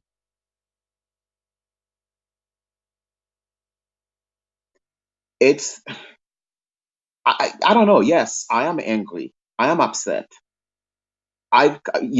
I'm like, I don't want to boast and brag. We are one. Culturally, we are different. Yes, I know that. I am black. In the eyes of supremacy, we are the same. Okay. Brother Bakari, Brother Focus, everybody else, and Sister Blue, we are black. But my mindset is very revolutionary. I'm sorry with the slow speech, like Malcolm X and Harriet Tubman and Harry P. Newton, and the list goes on and on and on. Marcus Garvey. Okay. Um, But no, I don't think we can have our own police station. We cannot. It's not possible. The goal of white supremacy is to confuse black people, is to divide black people. Okay. The only time black people is allowed to be dominant is during Olympic season, is doing sports. Tell me if I'm wrong. Type something in the mess, down below, see if I'm wrong. No, we're not. But they have to dumb us down. Okay, we have to fight amongst each other. At the end of the day, guys, I'll give you an example, and then I'm gonna like say my piece, and I'll pass the mic. Chicago, for an example. Chicago was founded in I believe, either 1833 or 1836. Okay, don't quote me on that. It was founded by a Haitian. Us black people. I'm not giving the Haitian culture all the credit. We are one. Us black, we are powerful people. We are amazing people. Chicago was founded by a Haitian people, a black, when they were still slave in this country. Okay? So what is holding us back to work together, to talk to one another? I don't know. What is it? I've been listening to Brother Bakari yes, Brother Bakari, I've been listening to you. And Brother Focus, I've been listening to you longer. But what is stopping us to link up? The thing is, though, my thing is, though, with white people, Chinese people, Asian people, they have no respect for us. There is no respect. They will take, they will invade. Okay? That's just what it is. We are at war. Okay? In Haiti, in Africa, in Brazil. Haiti is not poor. I'm from Haiti. Haiti is not poor. Haiti is like that by design. Okay? There's slavery, there's raping going on in Haiti. But there's uranium, there's gold, there's copper, there's tons of stuff. Okay? So, listen, I know I'm long winded. Yes, I am. But I love this talk. I love this conversation. My thing is, I want to see my people free. I want to see my people be in control of their destiny. The minute that Focus, listen to me, and Sister Blue, listen to me, and Brother Bakari too, okay? And I don't know how to say the former police officer's name properly, but the minute that we get to control our neighborhood, that's the minute that will be the end of white supremacy. Until then, we are on their control, and that's it. And I yield the mic, and Brother Focus, thank you. All right, yeah, thank you, and I appreciate all y'all for coming on, and brother Adal, I appreciate you too for staying on. I know you had something to do. If you want, you can respond, and I'm gonna let brother Bakari go because I should have probably had Bakari going. I want Bakari to go, and then unless Blue got something, everybody go around and close And out. I'm free and clear, man. So I don't have anything else to do. I'm here. So you can All let right, yeah. Bakari If you speak want to for me. respond to that, and then Bakari, and then if Blue got something, and then we'll close out. All right, I'll be quick. I'll definitely be quick on this part. And I don't know how I can respond to the brother, man, as far as what he's saying. I understand that racism exists. White supremacy is a mere concept that's been constructed to keep us subjugated, right? So, that's known. That's been established. I can't really formulate much of a solid answer to what Brother Pledge is saying, to be honest with you. Each of us has, bring something to the table to, share. It's a matter of sharing our experiences, right? And meeting in the middle. Unification is something that's hard to do because there's such a separation of ideologies, first of all. I mean, we're of different ideologies. Somewhere we got to meet in the middle and all realize that we're from, the original land, right? Whatever you choose, whatever that, we're the chosen original people. And if we could just see, beyond our ideological differences, we can really formulate a plan. My idea of formulating a plan happens to be forming a body politic and working within the existing system constructs until we can usurp it. Okay? Because the system that existed previous to all this, previous to 1619, even going back to what, 1492. We're talking about the Spanish Inquisition. That is when everything got really turned upside down, inside out, and backwards. Not necessarily with the inception of slavery, because those of us that are of a certain origin from Africa, which this landmass once was, we did pre-exist slavery, of course, and we were empires before that. So once we understand history, not his story, but we understand history and how it plays into who we are and understanding ourselves and where we fit, and we can all fit together because we're all separate tribes, different ideologies, and that, like I said, we can all come together as one. And not everyone's going to come, but we all have to formulate a plan and move forward instead of backward.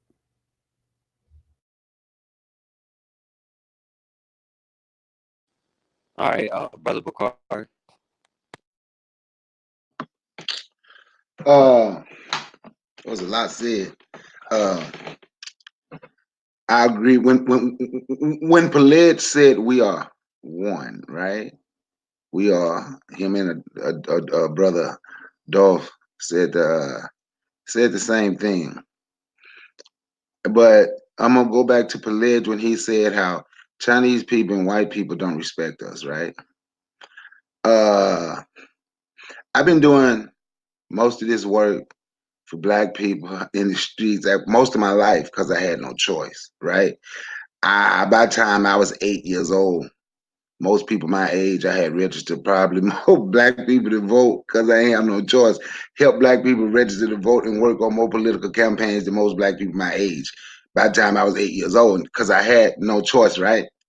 But my people that raised me came from a different era. My father was born in 1920. My father was turned 52 10 days after I was born. My mama was born in 27. My grandparents on both sides was born in the 1800s, right? I went on that little rant. I went on that little tangent right there to say this, right? I don't worry about white folks. I don't worry about Chinese folks. They're going to put obstacles in your way.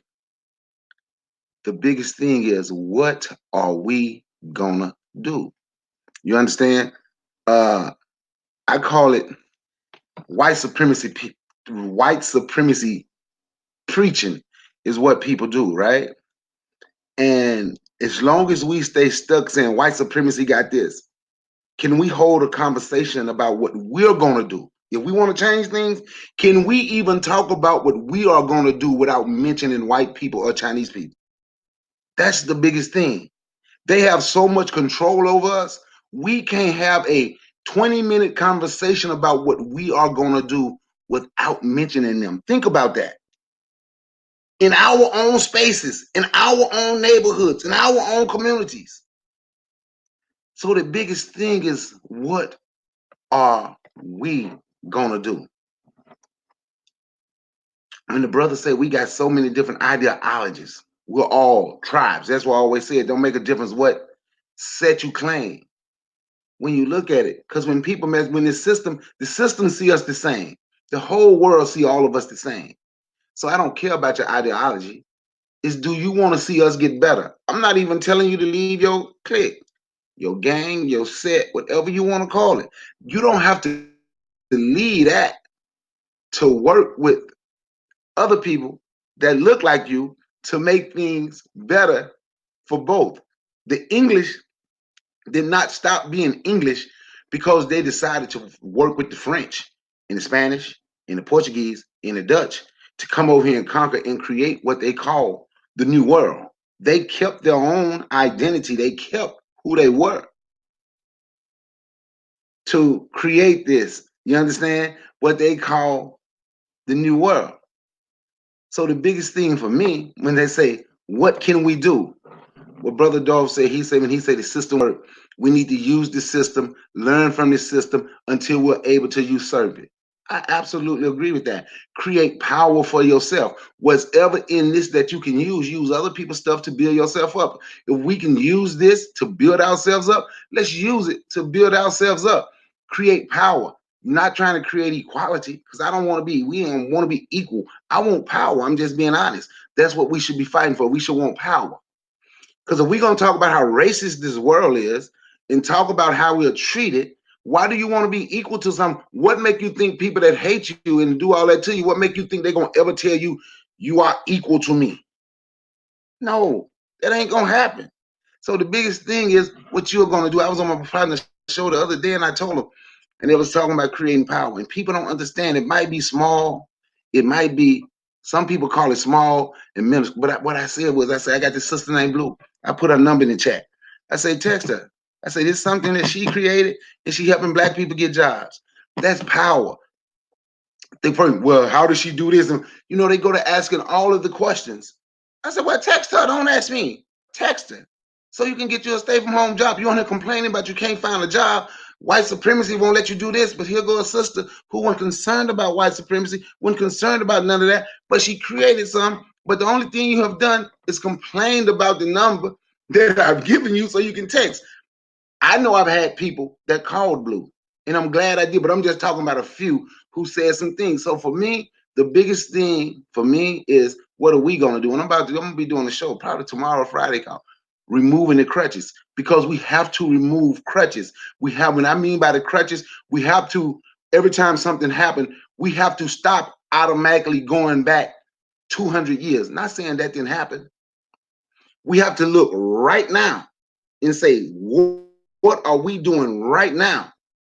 That's my take on it. So if we want to get better, we want to create power, that's what we have to do. I'm not saying ignore what has happened, ignore what's going on, ignore white supremacy exists. That's not what I'm saying. What I'm saying is, we'll get through it if we start to knowing that we can. They're going to put these obstacles in our way. So as we unite, organize, and strategize, we will be able to go around those hurdles by any means necessary, the way we're going to do it. Use them to build ourselves up. I'll yield the mic. Okay. Blue. Hold on. Pelagia. Blue ain't talk for a lot. I got like Blue talk. She the co-host. So. Yeah, unless he wanted to be short real quick. Okay. Well, pretty much, yes, I agree with everything all y'all saying, because at the end of the day, I'm looking at the whole picture of your whole point, and we're really all saying the same thing. And I just feel like because we have not actually witnessed the power of our people winning, um, we we don't know and don't have that mindset of how to cooperate with each other to be winners, and that's where it kind of starts with the different ideas of how we should come together. And I feel like we got to be more realistic about um, how it actually works, not how we all think that it should go in this, that, and the third. Like most countries have leaders, they have rulers. They don't have everybody saying, "Oh, I want to do this, I want to do that." It's not going down like that. Yeah, we got a democracy here, thank God. But it's like, come on, it just don't work like that. And I've been in that situation personally, trying to build and create and just having too many chiefs, and then it doesn't work like that.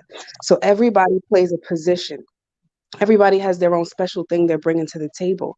And you have to understand, when one person is able to orchestrate, because that's what it's really going to take to have a really good um, operator to tell you, hey, this is going to work if we put this here, this, and that.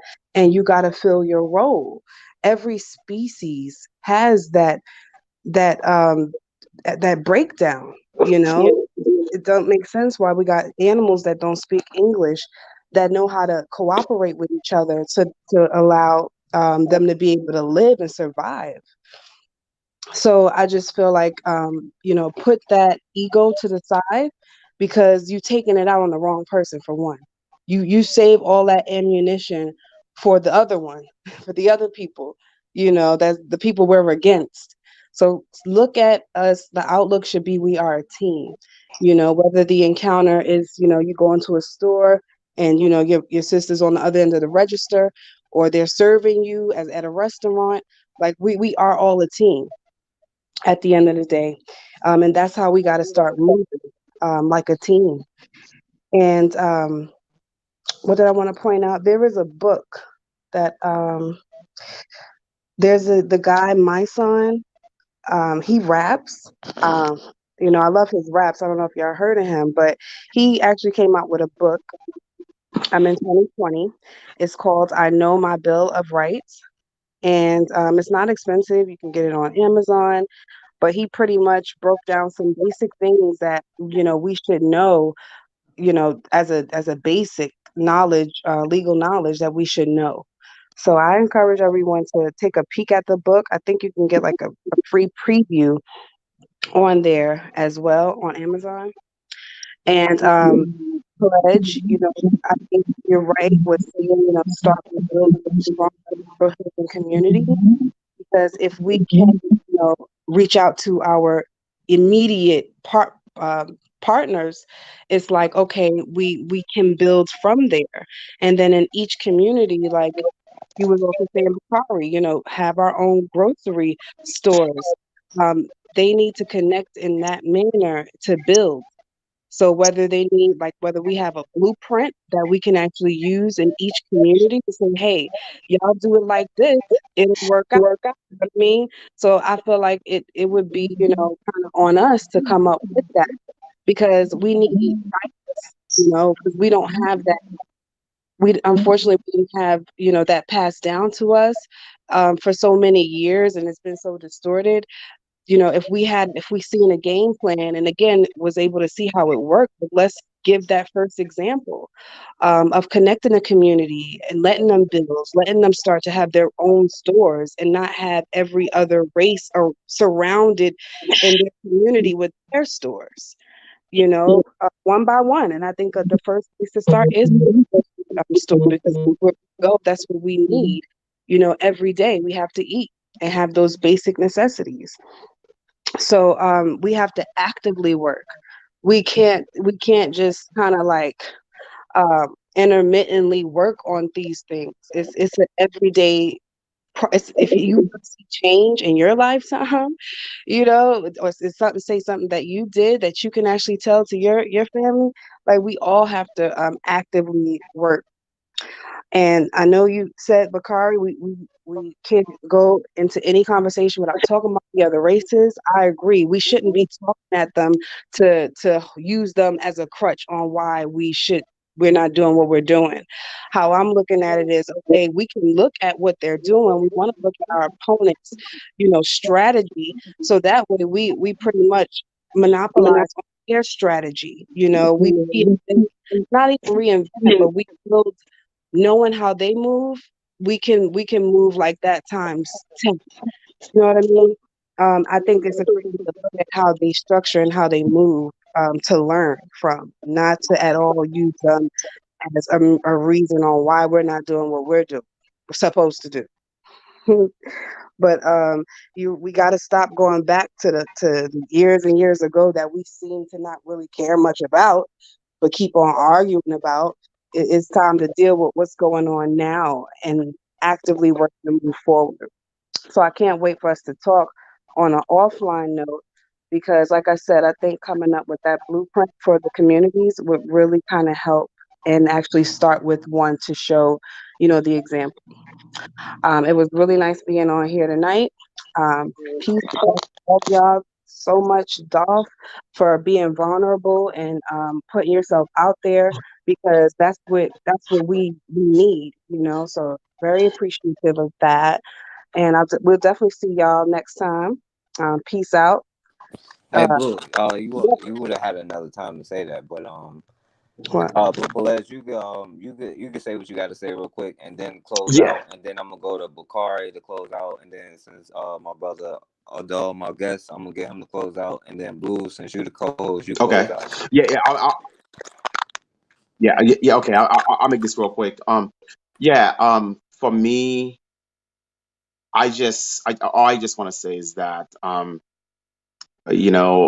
listening, dissecting what, Brother Bakari is saying, and about, we always have to mention, the Chinese, the white people, and well, the Asians and white people.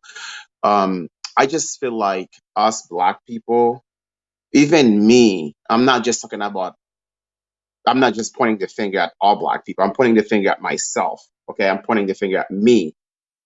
Like, we are the most ethical people. Okay. Those people, they're out there to, like, they've been murdering us. Okay. What was it, like last summer? Or was it like 6 months ago? Even, like, I think it was like either 4 months ago. I don't know exactly.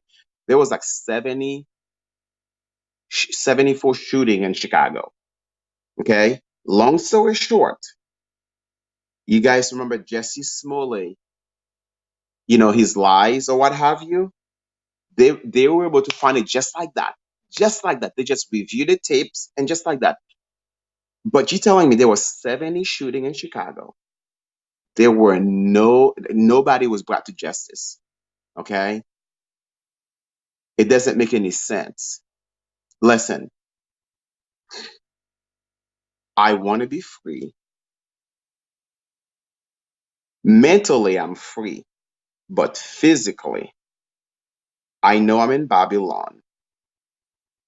A lot of us, what we need to do, we know that. Even the commander in chief himself said, if the citizens wants to, you can't, if you want to go against us, you need to have some airplanes, some nuclear weapons. That's what he said. And, you know, I want us to be real about things. I'm around these people all the time. I know how they think. Okay. No respect whatsoever. Sometimes we have to do what we have to do. Okay. I'm going to go back to focus again. The key is unity, unity, unity, unity. And that's just what it is. Okay. And we don't, I mean, I don't know. I don't want to burst about this, but I'm proud. Okay. Jean-Jacques Dessalines, Toussaint Louverture, Daddy Bookman, who was a voodoo priest from Africa, went to Jamaica, went to Haiti to help with the revolution. Daddy Bookman. There was a sense of unity. Okay. Those ancestors live in me. They live in us, not just me. Focus. Those ancestors live in you. Brother Bakari, those ancestors live in you. Harriet Topman. Listen, what's next for us? What should we do next? Yes, I agree we should meet offline. Okay? That's the next thing. You have to remember our ancestors, we didn't have this online thing. They made it happen. Okay? Listen, have nothing but love for you guys. I'm gonna yield the mic. Thank you. All right, thank you, Bakari. My bad, Pelez. Bakari, yeah, you go do your thing. Look, man, thank you for letting me on your panel forecast. And it was great to be up here with everybody that was on the panel. Blue, Pledge, Dolph. Appreciate you talking about your experience as a cop and not hiding anything, because you know how a lot of our people feel about cops. Sound like you was a good cop. Sound like you was trying to do the right thing while you were in there. And I appreciate that, you know. But going forward for us, we have to. That's why I said we should support when we see good cops, they in our neighborhood, good black, and they trying to look out. Don't just judge them because they have on their uniform. We have to start supporting one another. We have to start supporting one another in our endeavors, in what we're doing, if we want to get better, if we truly want to get better, right? So everybody, so we got the link up offline. We do. But I know we do. I mean, I'm gonna be honest. I really want to, but I ain't good at organizing nothing. But and we can see where everybody live, and we come up with us a good meeting place. Uh, somewhere historical, if possible. You feel me? But let's just keep doing this, keep growing, keep, I still say Team Black, and I say we all Team Black, and I appreciate us working together and continue to grow together. And once again, thank you everybody in the chat. If y'all ain't heard of my channel, y'all heard of it now, Brother Bakar. Go smash that subscribe button and that notification bell. Hey, Blue, hit me tomorrow when you get an opportunity, when you ain't at work. Shoot me a text. I got to holler at you about something. Yeah, I appreciate you. Hey, let me say this real quick before you go, dog. This dude Matthew Harrison. Yeah, I know who he was. Yo, you welcome to come on the show. Like I said, if you want to talk about the critical race theory stuff, you know what I'm saying? This is a white boy. Usually they kind of scared to come on because they already know. But if you want to come on, y'all, you're welcome to come on. But probably not tonight. But yeah, my Dolph. You can go ahead, take as long as you want, my brother. I appreciate you for coming on too. But take as long as you want. Close out, say everything you want to say, and then tell them where you can find you at, and you know what I'm saying, plug your stuff, my brother. Hey, thank you, man. Hey, first and foremost, man, I appreciate everybody's appearance on the panel tonight. I appreciate the conversation, and I look forward to more of it. As a matter of fact, tomorrow, in actuality, I'm going to be doing a live stream tomorrow, 10:30 Pacific. Wait a minute. Yeah, 10:30 Pacific, 12:30 Central, 1:30 Eastern, and it's just going to be open conversation. I might just, I have an ability to derive this organic conversation out of nowhere. I don't really touch on a lot of hot topics, but I just want to kind of, I don't know, get my feet wet and start having conversations more and more here on, online and speaking to the people, and hopefully cultivating something out of it. In terms of my feeling vulnerable, I don't I don't operate that way. I don't necessarily feel vulnerable. I'm not paranoid. I'm an approachable person. I don't really go around in fear, but I do believe in maintaining an ability of ready preparedness. So there's a term that I call gas station ready. So I remain pretty much ready for anyone that might might want to walk up on me, and I don't really take that too kindly, especially during this day and age when things are crazy as they are. So, I don't expect any issues at all. I don't run around thinking that I'm vulnerable towards anything. And when I go out this door, I have certain expectations that I'll make it back. That's just the way that I roll. That's just my mentality. Um, I don't really have very much more to add other than please, if you would, if you like, to feel free and support the channel that I've created here. I think the links are already posted, and I'll be hosting a live stream conversation, and just whatever comes to mind. I haven't even taken notes yet. I haven't even posted anything, but I'm going to post something here after I'm off of here, and just let people know that I'm out there. I just want to have a conversation. I just want to try to be as laid back as possible, and present my point of view on things that's going on around us, and maybe go over some past history. If y'all want to even talk about, expanding further into the profession that is so-called law enforcement, or the police science, or the police career, I'm willing and open to do that and have some discourse on it. But aside, from that, I don't entertain, anything that's not productive or not constructive. I just don't have the time for it. So, you're welcome to reach out to me. There's my information, should be on the screen. If not, I'll post it back up somehow, some way. But you'll see my YouTube channels and things like that. I'll stream through Facebook as well. So I'm looking forward to making your acquaintance. And as we build, I mean, that's the thing. We're here. The time is now. We need to build. I'll yield with that. Good night.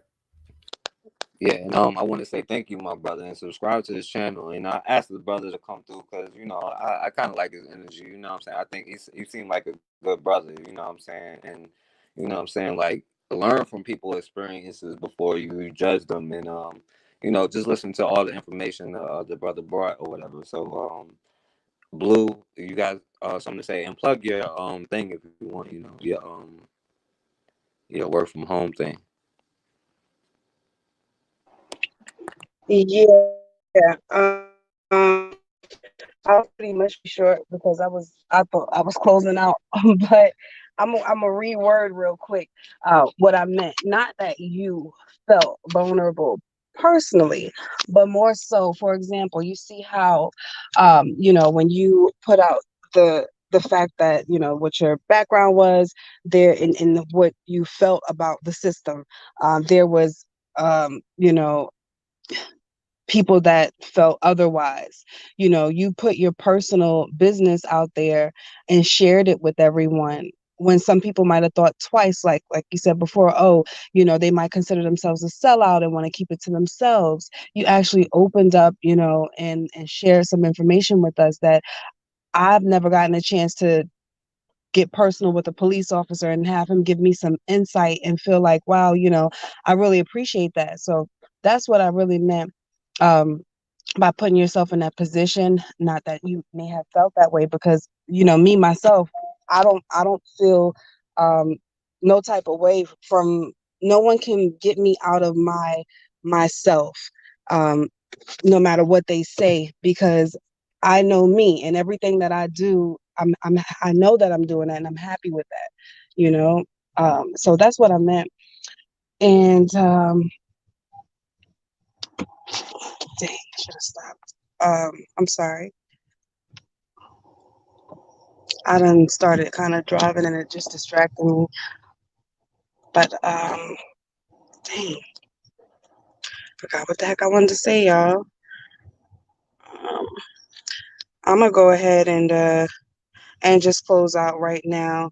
Um, as far as what I'm helping and doing, and something that I kind of been uh, doing for a while now, is being an entrepreneur. And one of those businesses, it just happens to be able to hire people to work from home. And I put it out there in this way on this platform because I really want to purposely help, my people. So when I speak to you, you're gonna understand what I mean by that.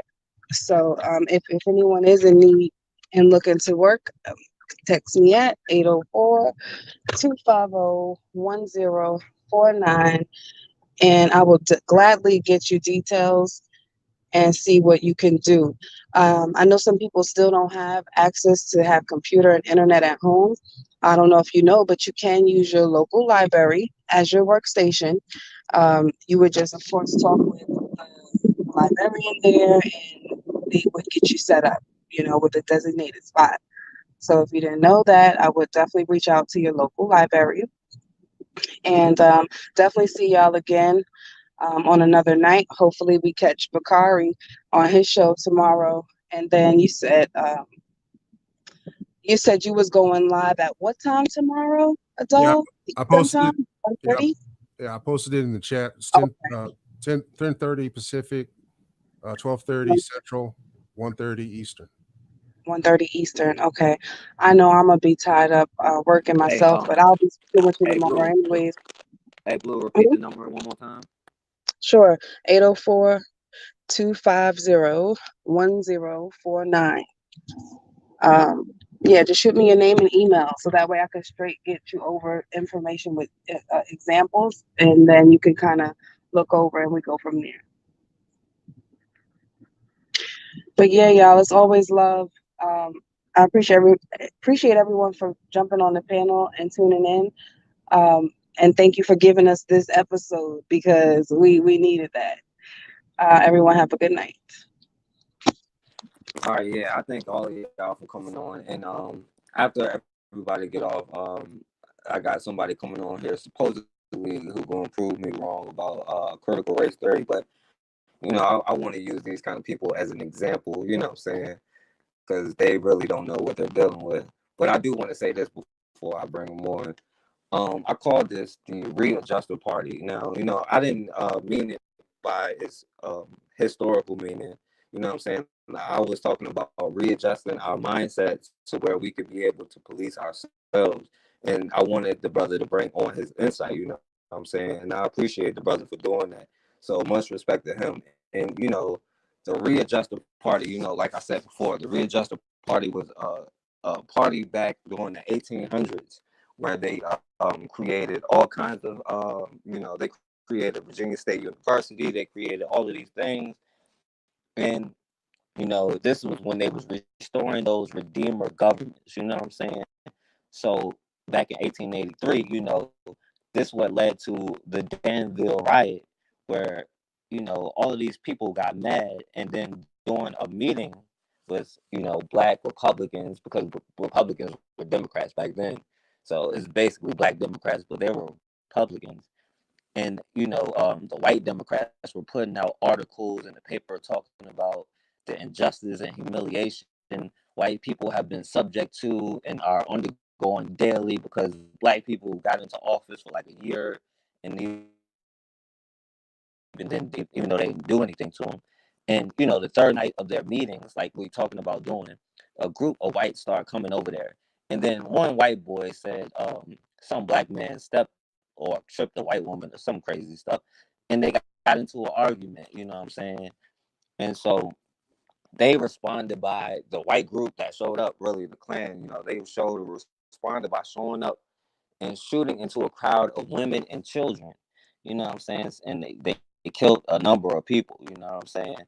But after that, black people were intimidated to go to the polls or whatever. So they restored the Redeemer governments, the all white governments in the South. And that because people think the Klan didn't come until the 1900s, but the first Klan was in the 1860s. So I just wanted to give that little piece of history on before I bring this white boy on.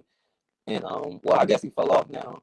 I don't know. He better come on. I'm pretty sure he doesn't really know, but um, yeah, I appreciate all of y'all for coming on. So yeah, I appreciate it. I'm gonna let him come on, and y'all can stay on, but I'll let him get a chance to prove me wrong. So what I'm saying, y'all can get off if y'all want it.